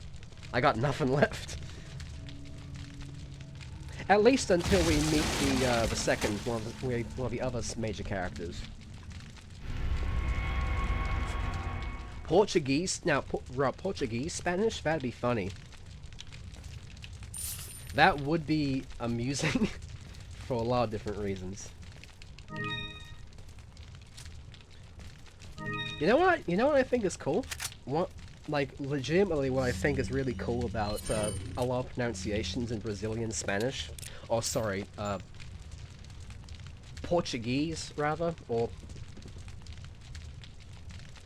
Is it called Brazilian Spanish, Portuguese? Like, is there an actual official term? Because I know it's not exactly the same as the same Portuguese they speak in Portugal itself. In the same way that, like, the Spanish they speak in Mexico is not... It's just Portuguese? Okay. Well, regardless of my confusion, one of the things I actually think is really cool about the pronunciations of Brazilian, about Portuguese, is the way H's, W's, and V's are pronounced. So you have a guy like Wanderlei Silva. Not, excuse me. And you would think his name is pronounced that way. You'd think his name is pronounced Wanderlei because it's spelled W-A-N at the start, but no, it's Vanderlei. Like, the W is pronounced as a V, so it's Vanderlei Silva. Or then you have someone like Hickson Gracie, whose name is not spelled with an H, but an R. It looks like Rickson Gracie, but it's pronounced Hickson Gracie. Like, stuff like that is really, really interesting to me. Like, how a language becomes that different from how it looks to us, and as English speakers. I'm probably not explaining it in the best, most clear way, but you get what I mean. It's cool. Different languages are spelt differently, and that's cool.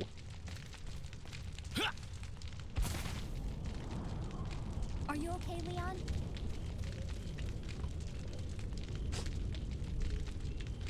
Or, you know,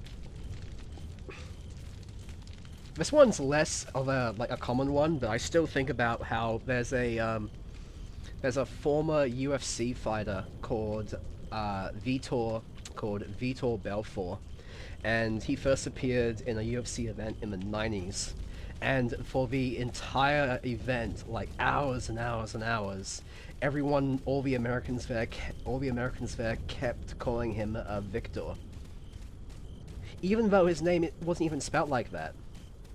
Like, it's so amusing. Like, even though his name is spelled Vitor and not Victor, they just called him Victor anyway. Like, it's legitimately baffling. And very funny. Welcome. At least to me. Got a selection of good things on. What are you selling? Is that all? Thank you. So that was a slightly long-winded way of saying, yes, I would deeply approve if the game decided to be in Portuguese. Now we're gonna heal up.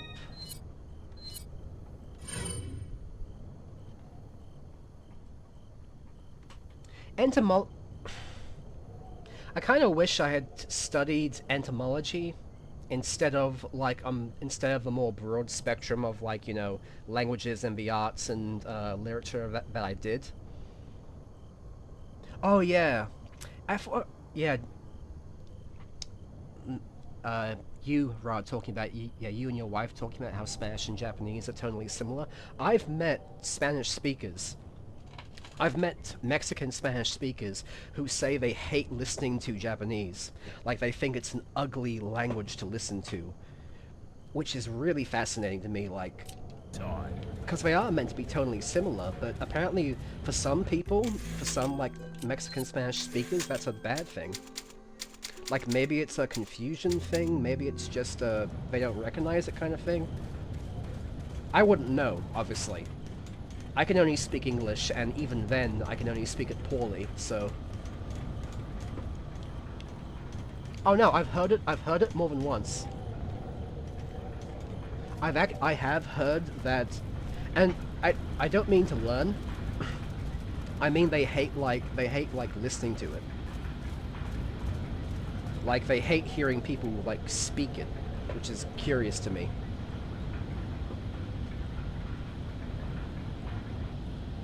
Yeah, my bad. Like I've heard like a few different Spanish speakers say Mexican Spanish speakers say they do not like listening to Japanese, which is interesting.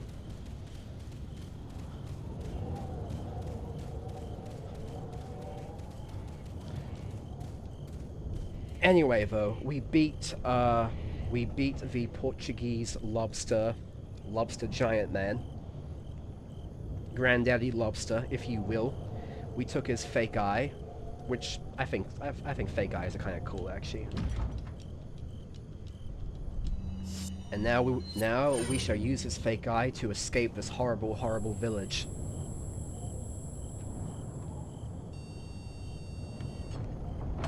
I like how this is the first bit of actual technology we've probably seen besides that, like, lift.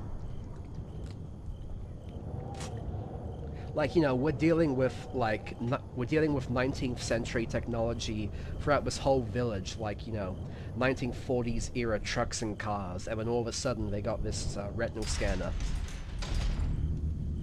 And speaking of going back in time,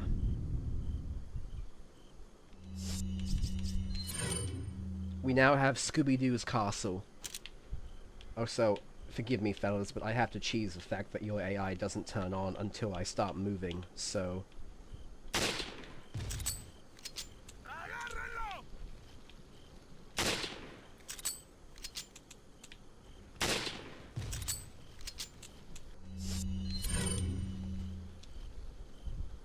Okay, is this where the... And speaking of trucks...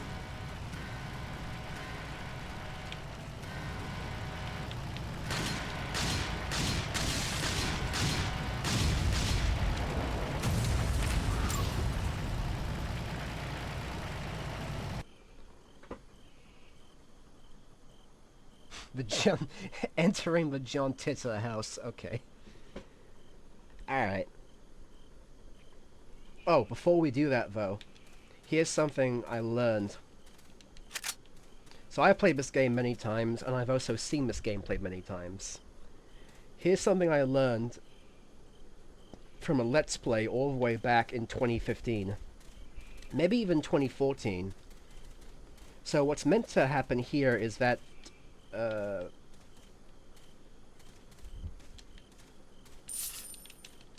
so what's meant to happen is that once you start walking up here, a bunch of Ganados are meant to spawn through that door and chase you towards the castle. But they don't spawn in if you keep eye contact with the door for some reason. Like, they're not programmed to enter unless you're not watching them, so they can, like, you know, get the jump on you. So if I just walk backwards all the way up, and then the second the door goes out of sight,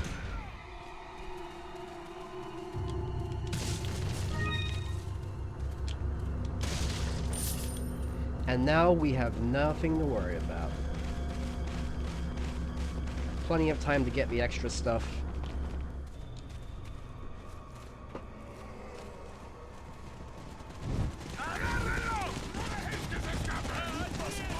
On the other side of the bridge. Yeah.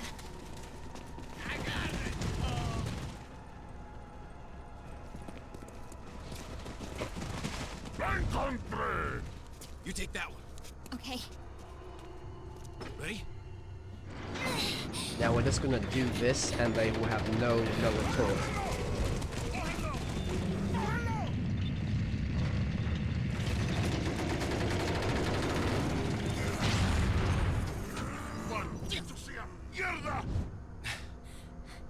Come on. Yeah. Oh, so yeah, Rod, that is a really, really specific thing. Again, I learned it by watching a Let's Play literally a decade ago. Like, I watched a Let's Play of, like, much older guys do that trick because they had been playing it since 2005. Also, yeah, it is broken in an endearing way. It's fun. It is. I think I think that's a really underrated part of video games is when you play a game so much and you get so invested in it because most of the time games require a much more heavy investment than than TV or movies. Probably not book. Maybe even books and stuff. Yeah, good jank. It's good jank. It's a loving jank. It's a jank that you can feel good about, you know? It's a kind of jank that you can take home to mom and be proud of. Be happy with. But yeah, as I was saying, I think there is something really just... It's an underappreciated aspect of video games, how familiar you can become with them. How you learn all their ins and outs, all their little tricks, all their little jankness. Thanks, Snake. You learn all the little all the tiny little details of them. I think that's something really, really endearing. That's unique to video games as a medium.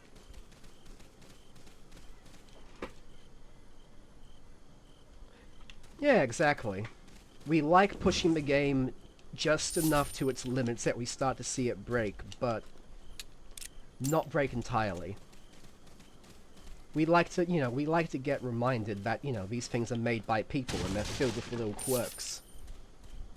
I guess films can be like that too. Like when you start, I know some people get like that with movies, where you start noticing like the actor cues, where actors stand when they do this and when they do that, the differences in localizations, things like that. I guess films do have a similar sort of thing. I think it's just a very unique thing. I notice it more with video games myself. Welcome. Anyway. Got some rare things on sale, stranger. Here is where all the saving is paying off. What are you buying? Attaché case large. Thank you. And now...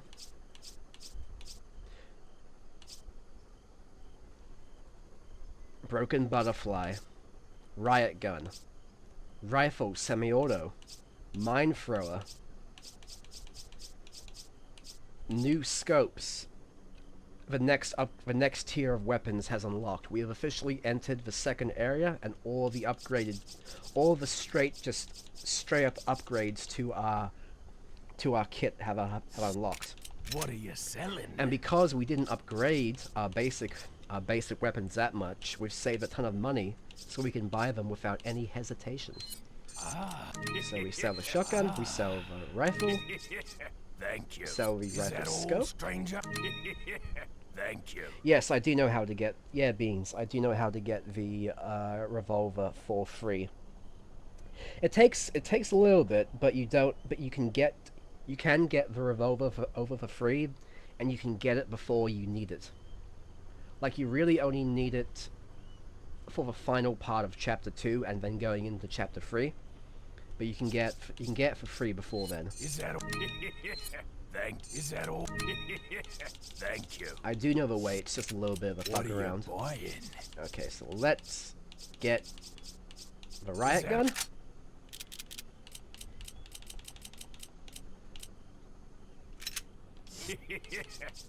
Is that all? The semi-auto rifle.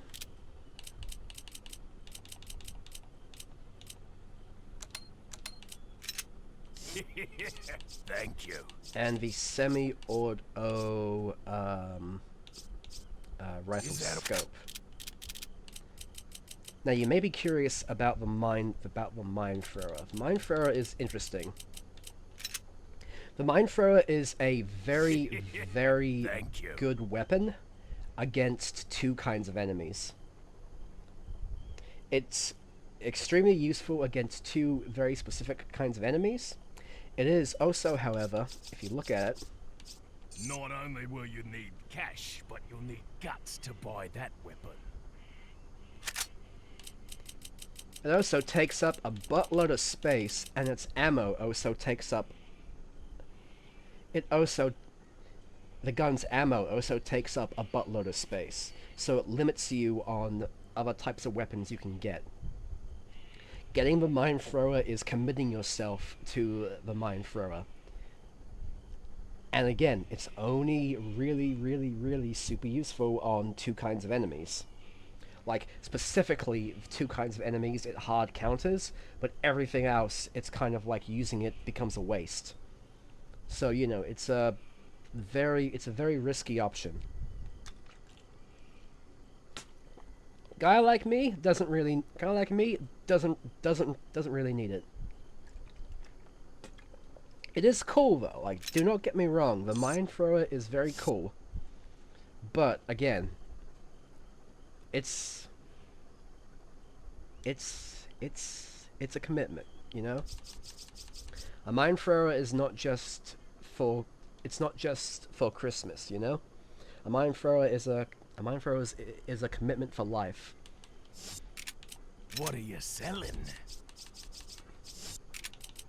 What are you buying? Anyway, we're also now free to tune up a whole bunch of our weapons because we're not going to change them anymore. So, red 9. Thank you.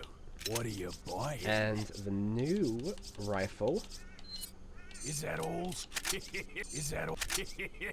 Thank you. We're going to use this rifle for the rest of the game. We're going to use this semi-auto rifle for the rest of the game.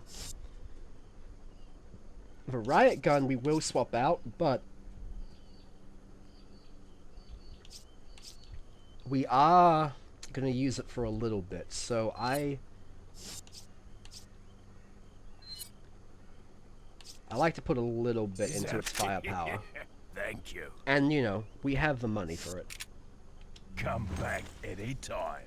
So now we combine.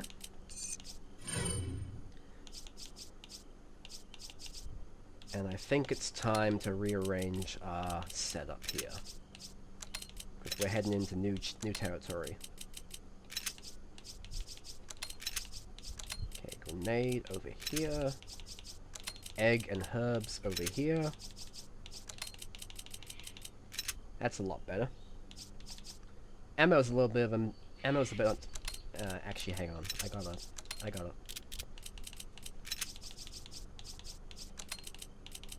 This has to be fixed. This is not right.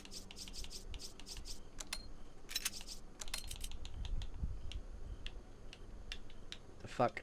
Oh. Controller. Thank you.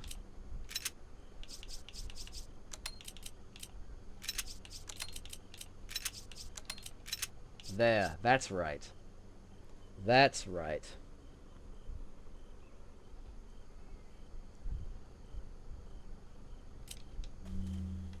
Okay, we're all set. We are now ready to enter the castle. We are now ready, and finally, ready to enter through this PS2 texture that they didn't update in the HD version. Look at it. Behold its magnificence.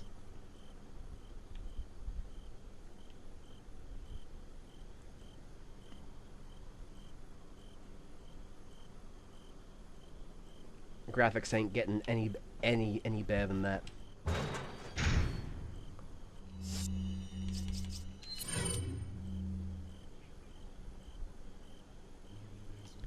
No, money in this game is not infinite. It's still a survival horror game. You have to manage your ammo and your money. And, you know, if you waste all your money on upgrades for weapons you're going to eventually sell, you're going to be left without a lot of options later on. Alright, now we get to meet our new enemies. Look at these guys.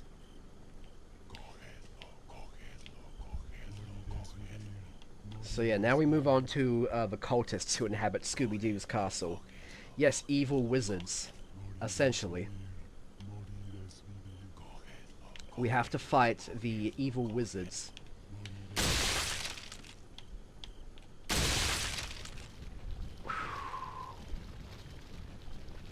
I think you can, yeah. I think you'd have to try. I think you'd have to try to end up broke, Beans. Oh yeah, Signalis. I want to get to Signalis after Crow Country. I own Crow Country, and I played the demo of Crow Country last year, and like I wanna, yeah, I wanna do Crow Country first, then Signalis, because Crow Country is a little bit more my speed, with like aesthetics and what it's going for. But I know, I know Signalis is very, very good. I'm a little cautious moving through here because I know what's about to happen. Excuse, if you forgive me. And it's this. Oh hey, it's the guy from my fucking nightmare I had last night.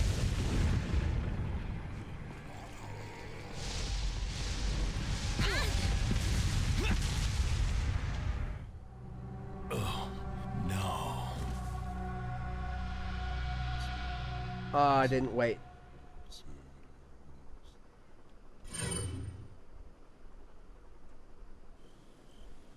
So if you couldn't tell, this is where the game starts to get a little bit goofy. Because we now have evil wizards throwing trebuchet fireballs at us.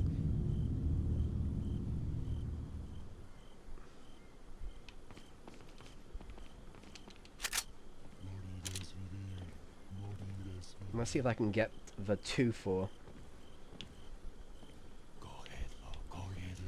Ah, they're not synced up.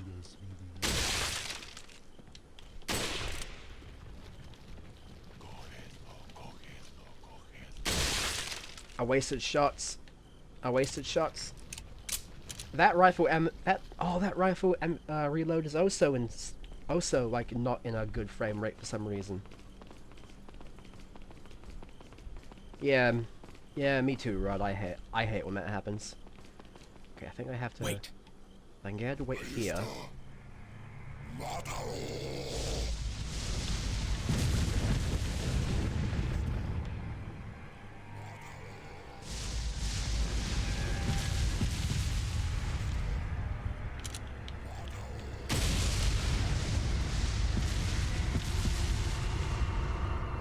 I can get one of them down. Follow me.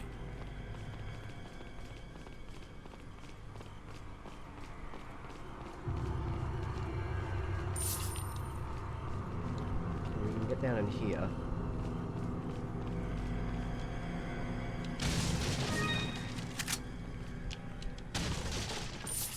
Okay, this cannon doesn't do anything yet. It's also a... This is also the point... This is also the point of the game where leaving Ashley not hidden in like a dumpster or something becomes incredibly ill-advised. Because there are a lot of places these guys can spawn from, and they'll start directly targeting her. Speaking of...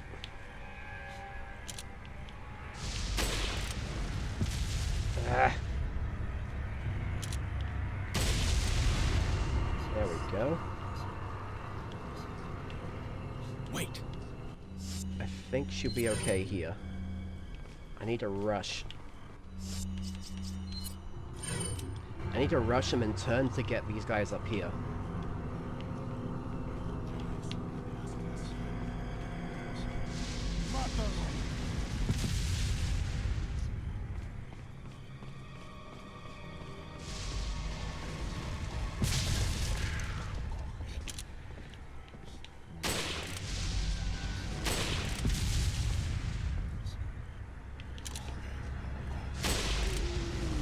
Okay, it's one.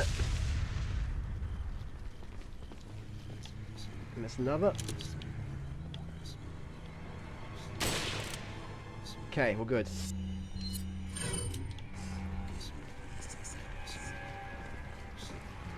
Follow me. Yep. Like I said, they spawned in.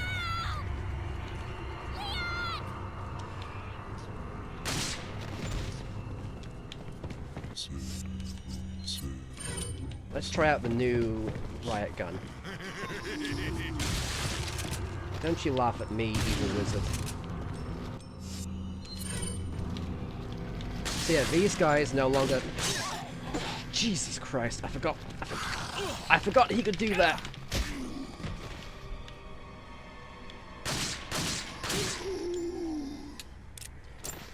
So yeah, these guys are a little bit hardcore compared to the first Ganados. They no longer say cabron. Instead, they laugh evilly in my face, and they also throw scythes. They throw scythes directly at me. Here, Ashley, eat the egg.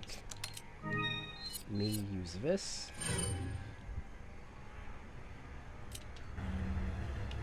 That's how you know the stakes have.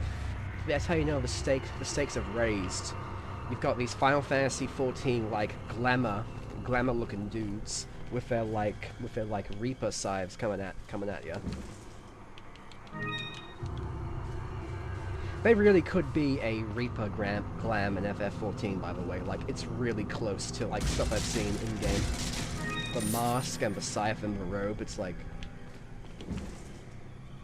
I mean, not helped by the fact that Reaper doesn't have a lot of like good glams in the first place, but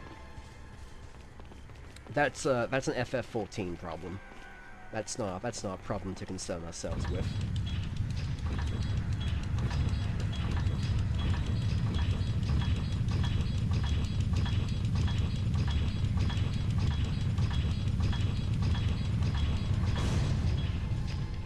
Okay, we have that.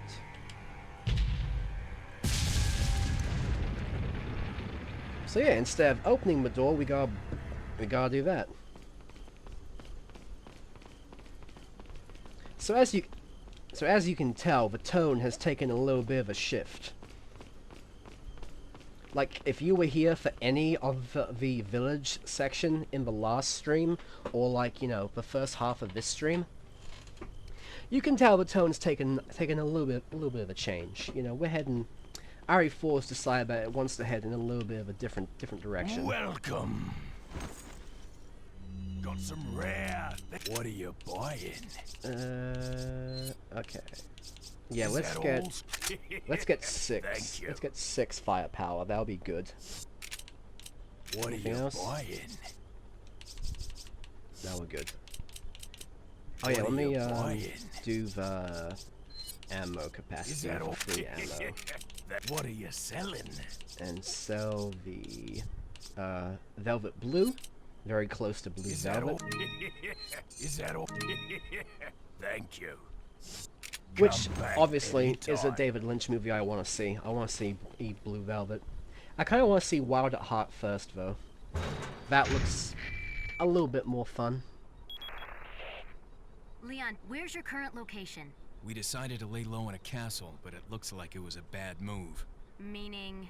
Well, it appears that this castle's also connected with the Los Illuminados. They must not get many visitors here, because they're giving me one hell of a welcome. Sounds bad. I have an idea, Leon. I need you to... What? Repeat, Hunnigan. Great. Just my luck.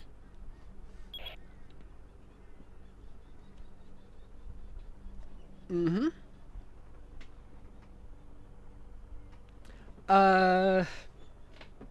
I think that's the best name that Capcom could think of them.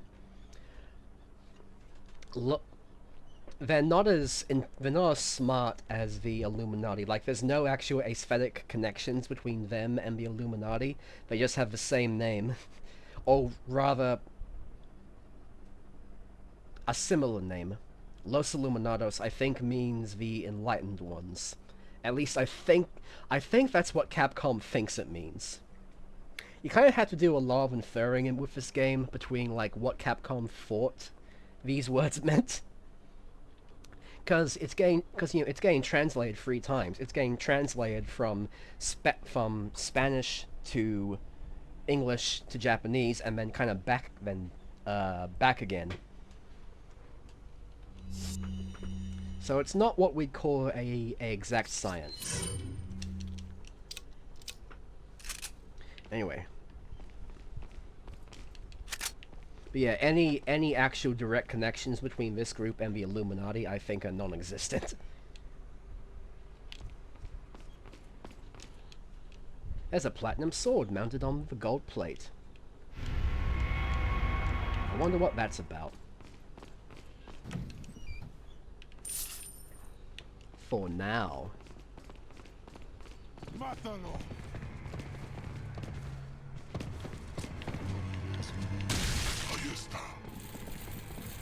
Now we have wizards with flails.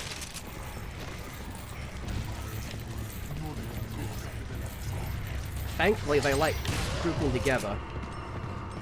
Not this guy, though. Luckily, I think I can... Oh, wait, here we go! It's happening.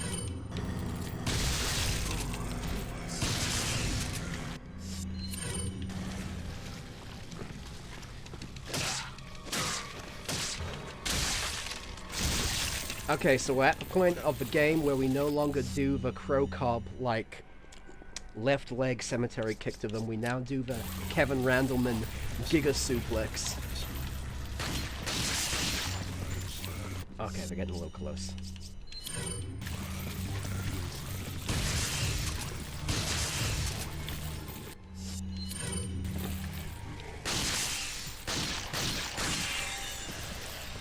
The Las Plagas are also new, if you notice. It's a new kind of Las Plaga. Oh, bad move.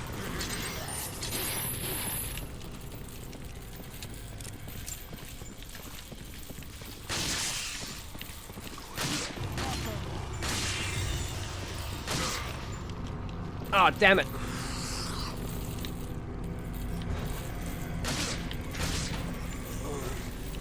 Come here, you fucker. Oh, one sec, there's a lawnmower going right past my house. I'm going to deal with that.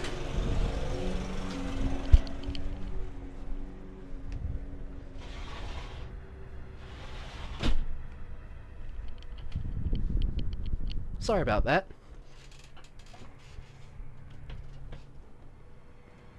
That should keep the noise down a little bit. Sorry to break up the tension in that moment. Okay, I'm not getting good returns on the red 9 knee hit. This time though. Okay, yes, the Giga Suplex works out well in that case. Get down.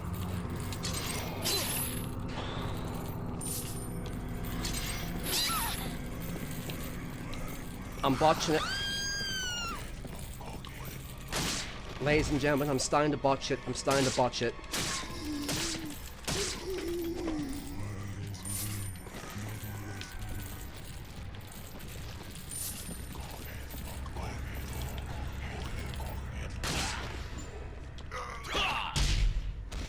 Why didn't his head explode?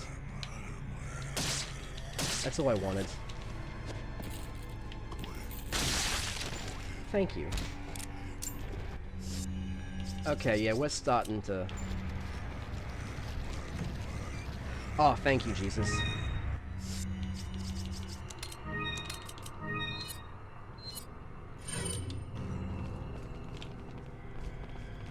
We're starting to look a little bit amateur hour there, but that's okay. We brought it back. The game decided to be nice to me. Take the gold sword, yes. Put the platinum sword on the platinum thing. And now we deal with the Illuminati super soldier. Giga suplex him on the stairs. Ashley, you have to move. God damn it, the stairs fucked up her pathing. This guy's definitely gonna pop.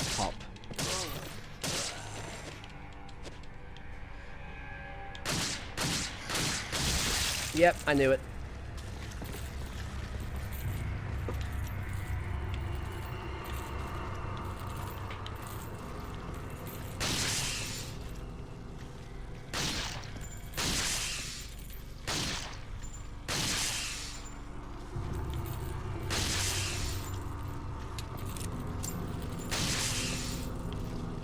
Yeah, these red guys are not fucking around. I'll tell you that much. And the castle in general is not fucking around. They throw you in. They throw you into it. First couple areas of the castle are a wake-up call. Like, it's serious now.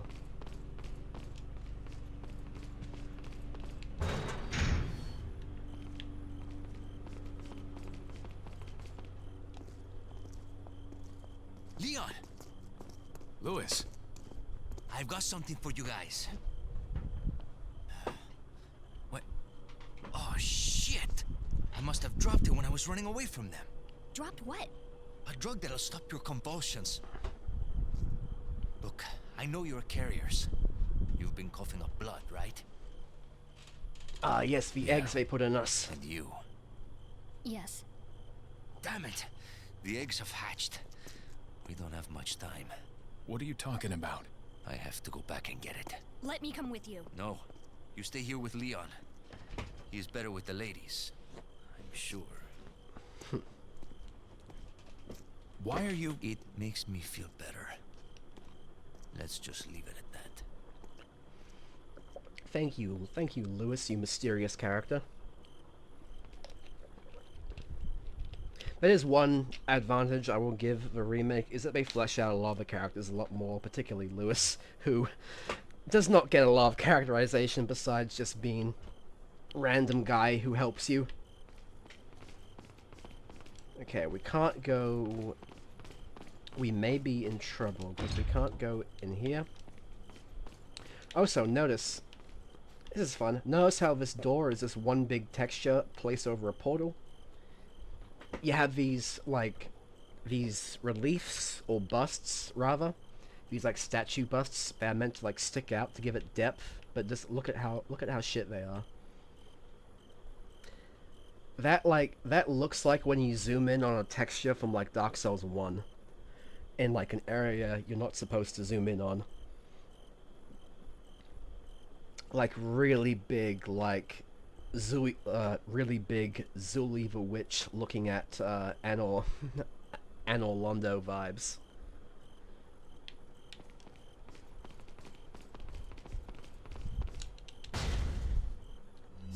I'm not taking my chances with Ashley on low health. Actually, hang on.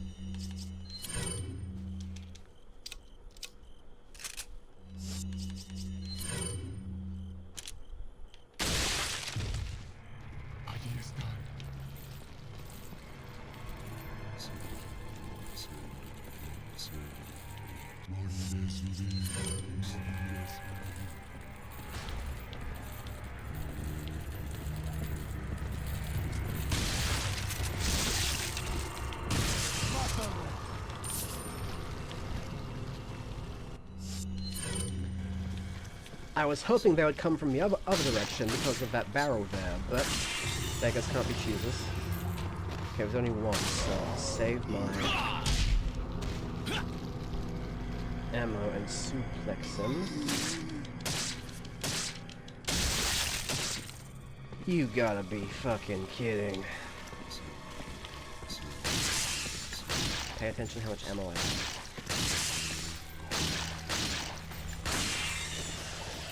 Okay, we're good.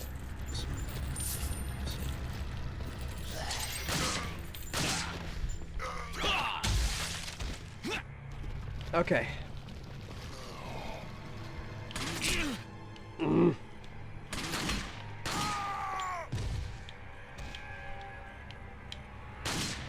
Shoot him right in his ass. No mercy.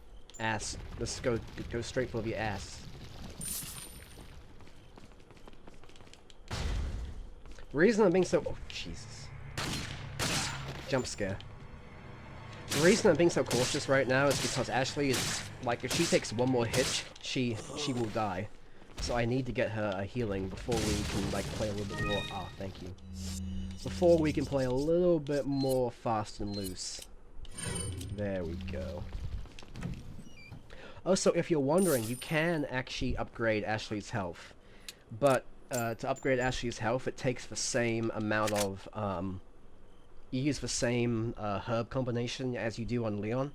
like the same green, yellow, and red herb combination that you give to Leon, you give to Ashley.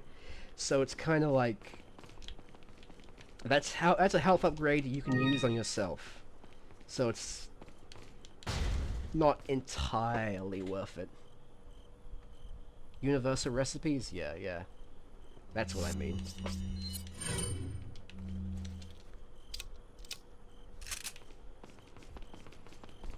Again, the resources you would spend on Ashley are normally better spent on yourself 99% of the time. At least when it comes to like at least when it comes to like upgrading her health. Keeping her healed isn't that bad. Because it's normally just a single green herb. Okay.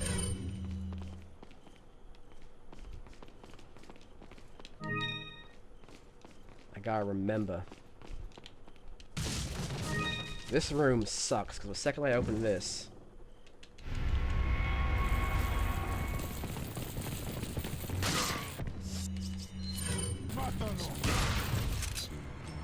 Run, run, run, run. Hit the door, turn around, hit the door again.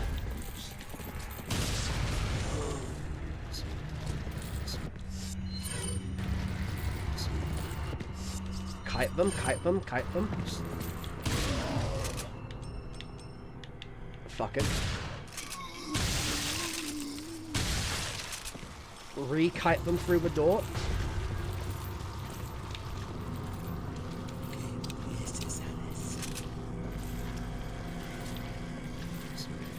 Use the trick we learned back in the first level of the game. Wait for them to bust the door down.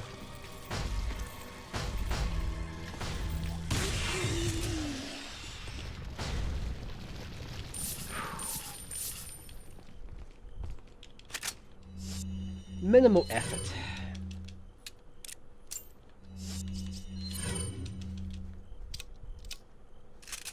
Minimal effort for maximum reward. That is the name of the game here.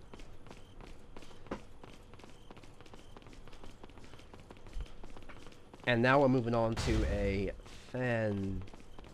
absolutely fantastic moment. If Resident Evil 1 has the true survival, you know, enter the true survival horror, this is where Resident Evil... Oh, yeah. I got the goat key. This is where you enter the true Resident Evil 4. This is where the true game begins.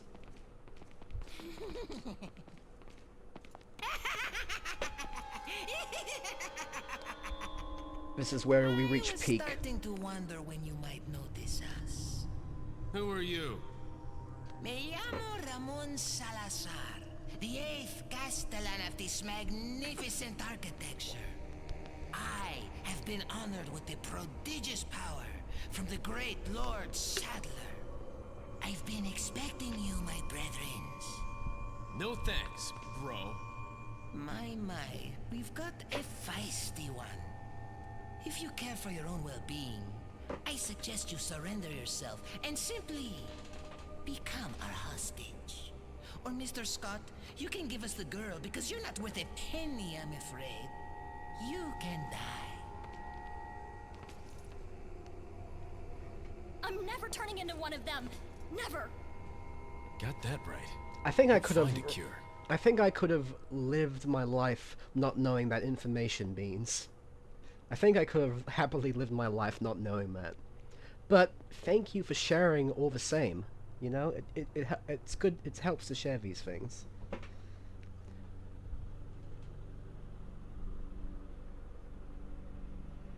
No, there's a line about that later, actually. You will learn. Is he young or is he a midget? You will actually learn the answer. I think you will learn the answer. The game addresses it. Oh, so this game was made in 2005, so midget would be the correct term back in the day. I think it's little person these days, which I think is also a little person sounds a little bit less demeaning, so I get that. I get that.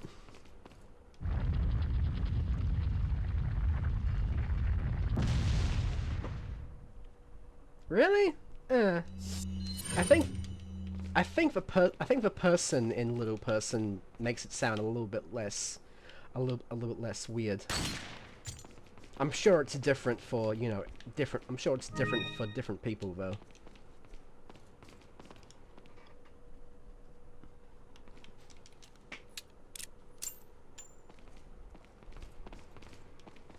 I'm sure every person you talk to will have their own preference.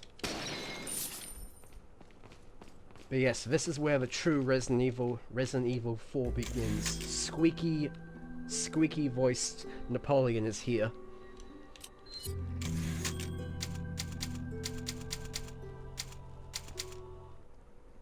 Bean says, what's worse, little person or tiny person? I think tiny. Again,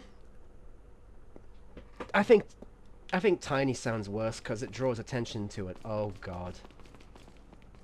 Speaking of, actually no, this isn't that door. Sorry, I thought we had come to the merchant shooting range level. Not yet.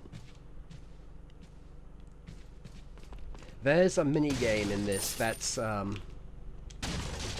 interesting. I thought we had come to that mini game now, but not yet.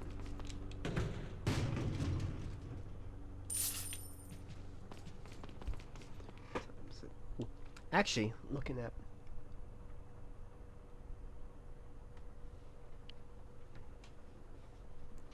you guys are wild in the chat.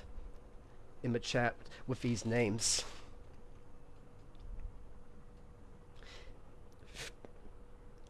God feels like I'm back in 2012. I can taste the old YouTube.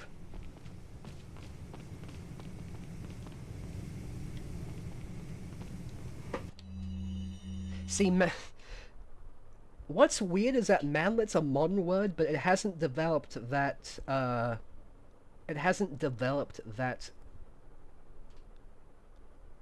connotation. That's what I was looking for. Connotation. Yeah, let's talk about that later, Beans. I think because manlet's not actually about little people. It's about, like, you know, making fun. It's like a gym bro size culture thing, which, you know, stops it from getting that same kind of, like, you know, connotation and implication, if you will. Anyway, capture Lewis Sarah. I have confirmation that Sarah. I love how not even the game's translators can decide if he's called Sarah or Lewis, depending on who's talking about him. Like, just call him either by his first name or second name. They keep swapping it around. I have confirmation that Sarah has entered the castle. Why he would return during his escape leads me to question his motives, but we must seize this moment and capture him. We will get the other two Americans after we apprehend Sarah. It appears he took some vaccines when he stole our sample. The vaccines we can do without, but we must retrieve the sample, for it is our lifeblood. I feel there is somebody else or some other group involved in this whole affair. If the sample were to get into the hands of other entity, the world we seek to create will not come true. We must apprehend Sarah as quickly as possible. Rod, I don't know how to tell you this, but I think trying to solve all your problems in life by drawing them as manlets is not it's not the way to go about it, you know?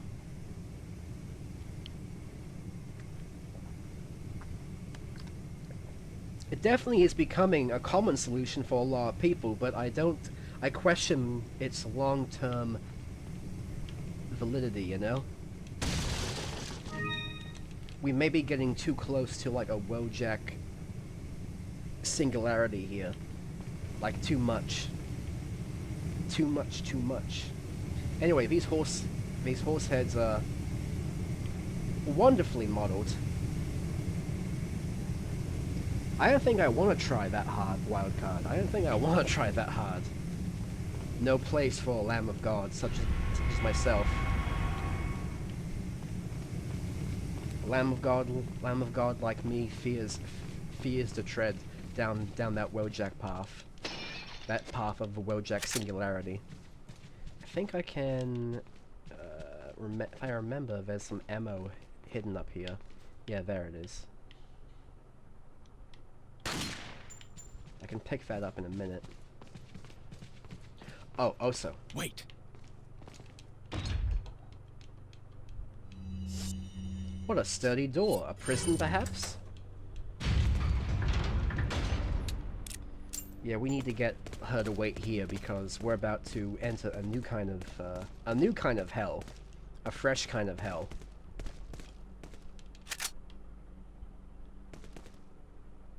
Let's examine this room a little bit.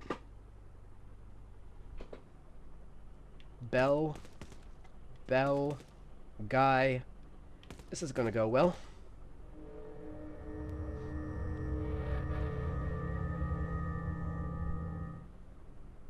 He was locked into that goon shit sesh for too long. I butchered it. I fucked it up, ladies and gentlemen. I fucked up the joke. I couldn't get it out.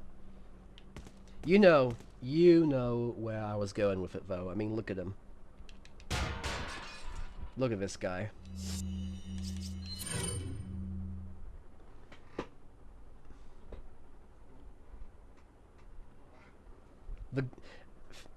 The goon suit. That works, Rod. That works. You know what? The goon suit, that I can say. Yeah, he is locked into the goon suit to prevent his gooning activities. Like, he is...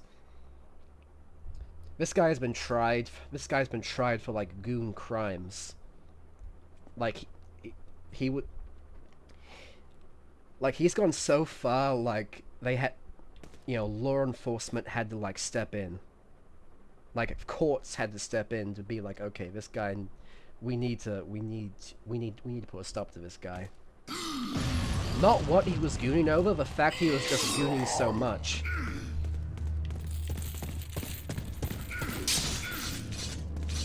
So yeah, he's Wolverine basically. His claws will stick to things, shoot him, get him to stick to things, shoot him in the back.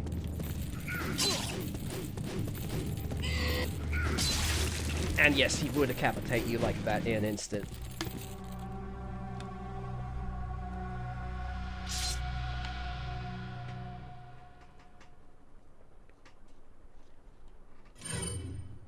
Yeah, goon side, where they finally crack down. They finally crack down on them. Oh, nope. We're up here. In the world where gooning is outlawed.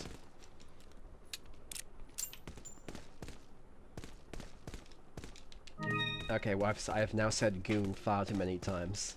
I need to focus on actually beating this guy.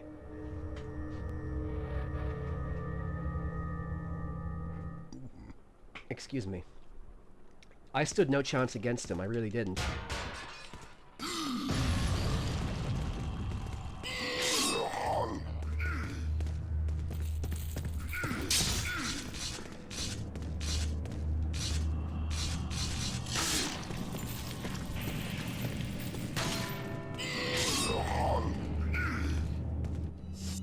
So this is the guy I was talking about, by the way, where the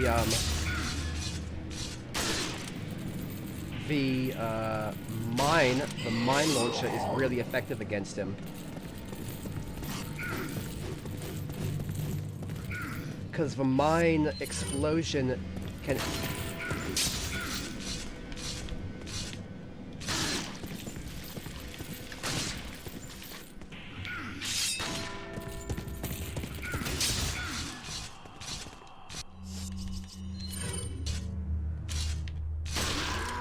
Oh, thank you. Yeah, the mine explosion can hit the thing on his back, even if you get the mine launched into like his front. So you can actually kind of cheese him with the mine launcher. That's one of the enemies that hard counters, and it hard counters him very, very well. The other enemy we won't meet for a long time. We're not going to meet him for a while.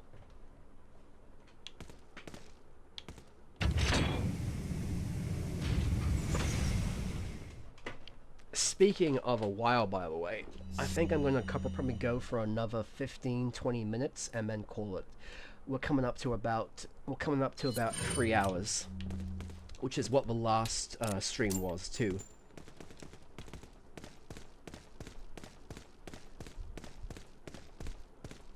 Yeah, I think 3 hours is a pretty decent number for me. I feel. Yeah, come on. That's right. God damn it. And then he just walks right through it. Pervert. I forgot you could do that.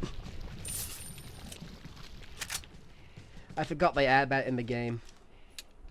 Yeah, if you suplex and then if you suplex too close to Ashley, you like you look up her dress, and she comments on it. Oh shit.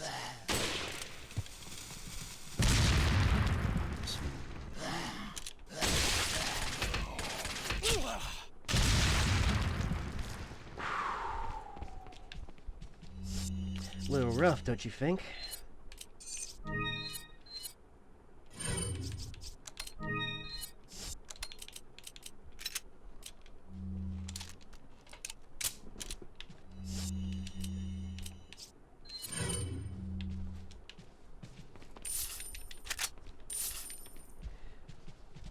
Again,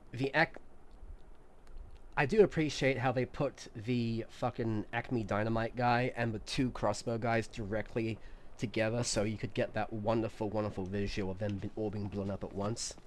I appreciate that.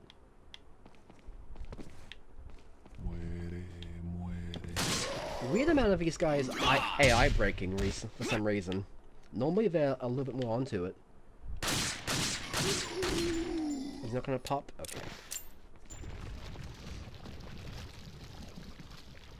Little rough, don't you feel? That's... yeah.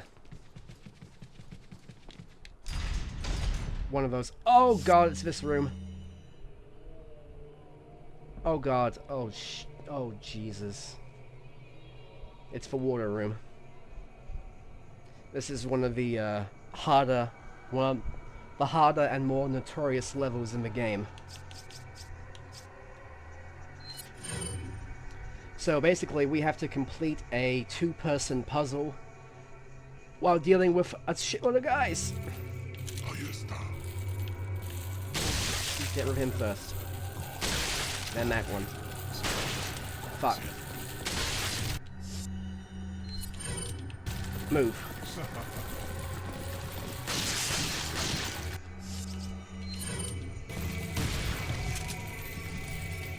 They're coming behind me, I know they are. Just in time.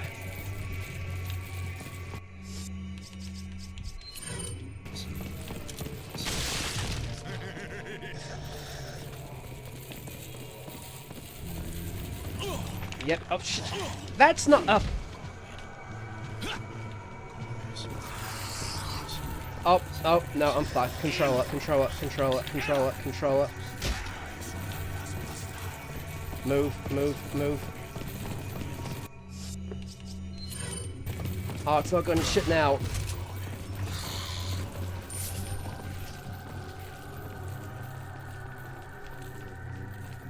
Okay.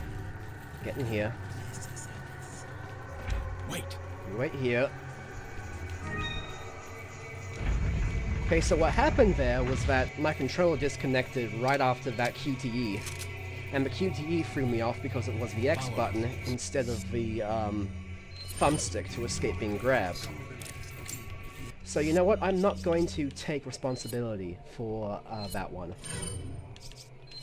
That one's the game's fault. It's not my fault. Okay, we're gonna wait for them to bust down the door.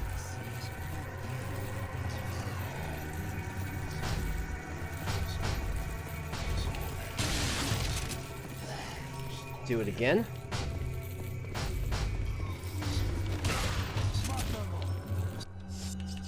Gonna... oh!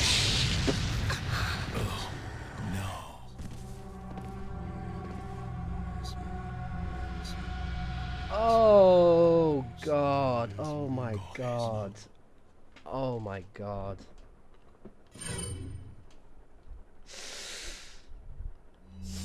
A little rough, don't you think? Sorry, I accidentally set you on fire, Go. Yeah. Sorry, I accidentally set you on fire, Go. Yeah. I didn't know that grenade was gonna bounce so perfectly. Or the door would not last.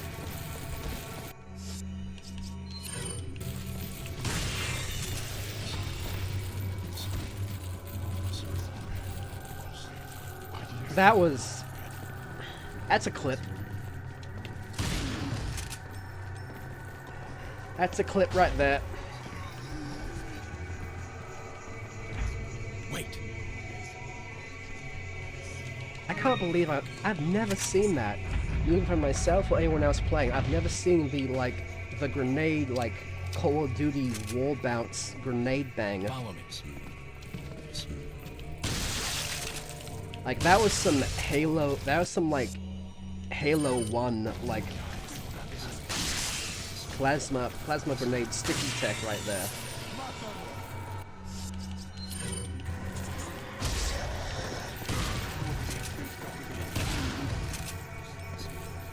Can you, like, go away, sir? Thank you.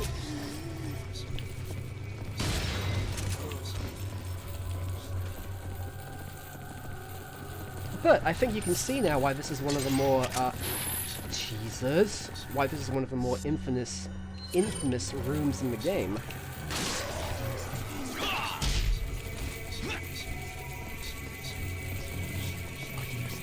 Okay, we can't pull that yet. We gotta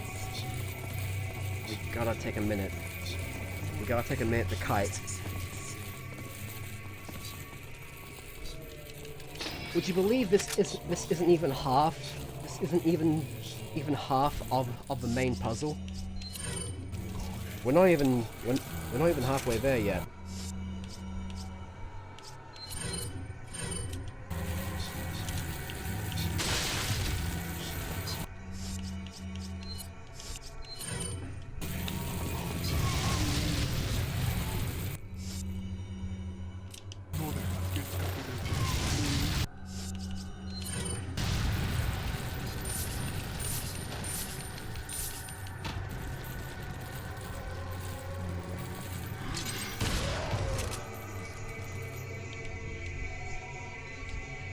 Okay, Ashley, turn it.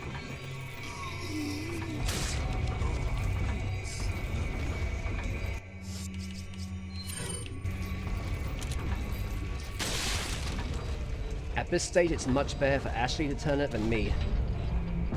Okay, cool. We shall make it out of this. We shall make it out of this alive. I swear. I swear on me Jacobs, we're gonna make it out of this one.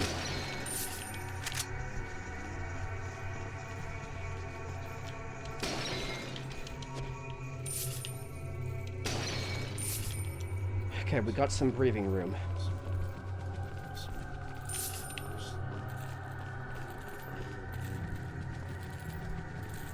Look, there's a crank over there. Yeah, we're definitely stopping after this level. I'm starting to feel my bones dry out.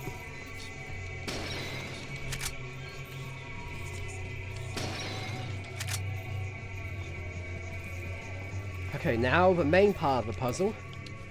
We gotta piggyback our girl up here.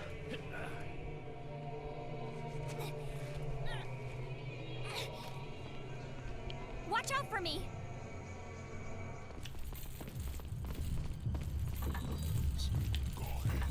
And now they start fucking zooming into her location. We gotta protect her while these guys...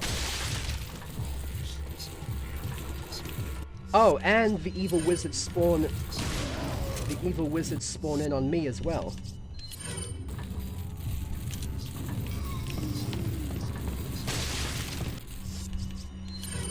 Notice how they flank you as well? Like they will actually... Ooh, get the fuck out of here, brother. Get that shit out of my playground.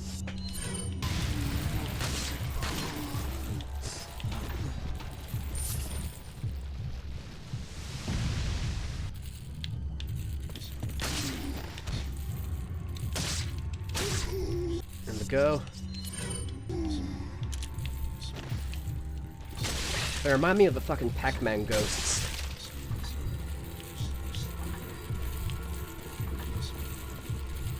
Okay, we're still good, we're still good, we're still good. There's only one of them. Suplex! Giga Suplex. Fucking Bob Sap. Sap time, motherfucker.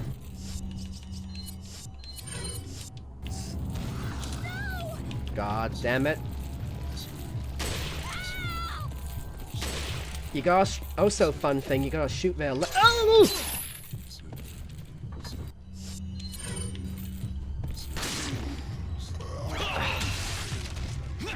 This is going great. This is going fantastically.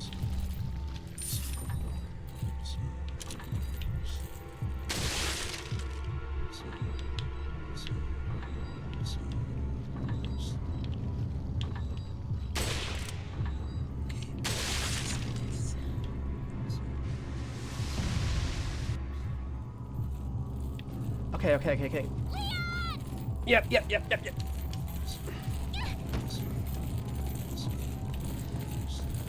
Oh god, the shield guys. Fucking shield guys.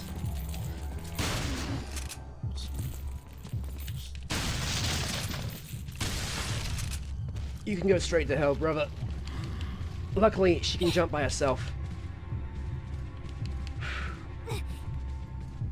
Go.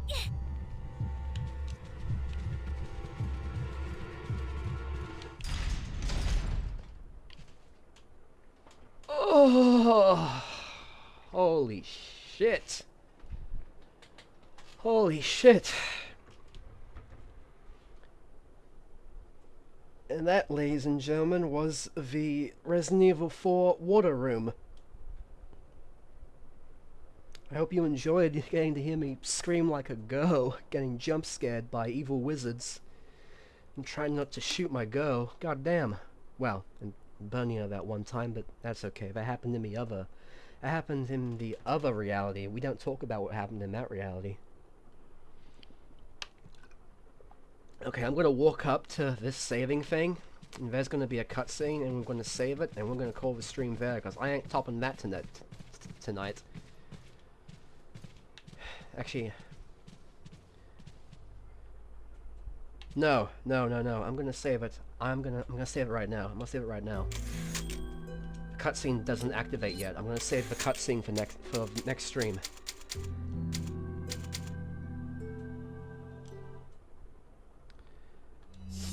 Okay.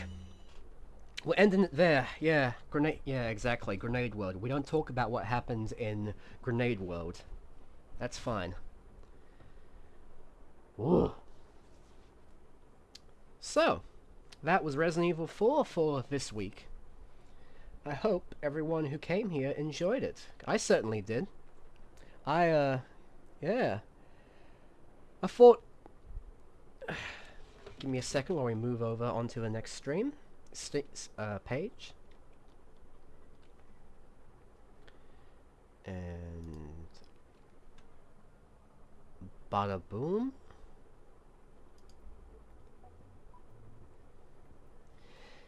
You missed a lot, Beans, but don't worry. Rod made a clip, so it'll all be okay. You get to watch a very good clip. And yes, I entered Grenade World for a moment. Anyway, that was Resident Evil 4 for this week, part 2. We've made a lot of good progress, and I was a little concerned I was going to be playing too well, quite frankly. Beans, I got bad news. I got bad news about the water room. But yes, I thought I was going to be playing too well, but then we entered the castle, and things got turned around on me. But I think it's better this way. I think it's better this way because it led to a lot more creative gameplay and a lot more testing times. A few exciting moments here and there. Anyway, I won't drag out this ending any longer. I'm going to upload the first part on YouTube. I have the VOD saved. I'm going to upload that as soon as I can. Hopefully today, because I need to take a break from anything else after this. God damn. Either today or tomorrow, I'll upload the first part, and I'll get the second part uploaded as soon as I can as well. So we have the first 2 parts on YouTube. And I'll link to my YouTube on my Twitter account again. You can find my Twitter account on this page. And if you're watching this on YouTube, which you might possibly be, if you've made it this far, well, hey, thank you. I really appreciate that.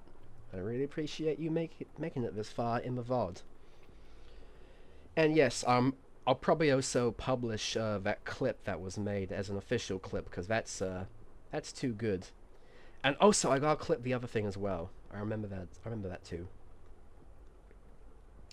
But yeah, besides that, that's it. Thank you everyone for coming out today. I really, really appreciate it. Thank you everyone who stayed, who watched, who chatted, who contributed. I really, really appreciate that, and I really appreciate you spending time with me. I really, truly do.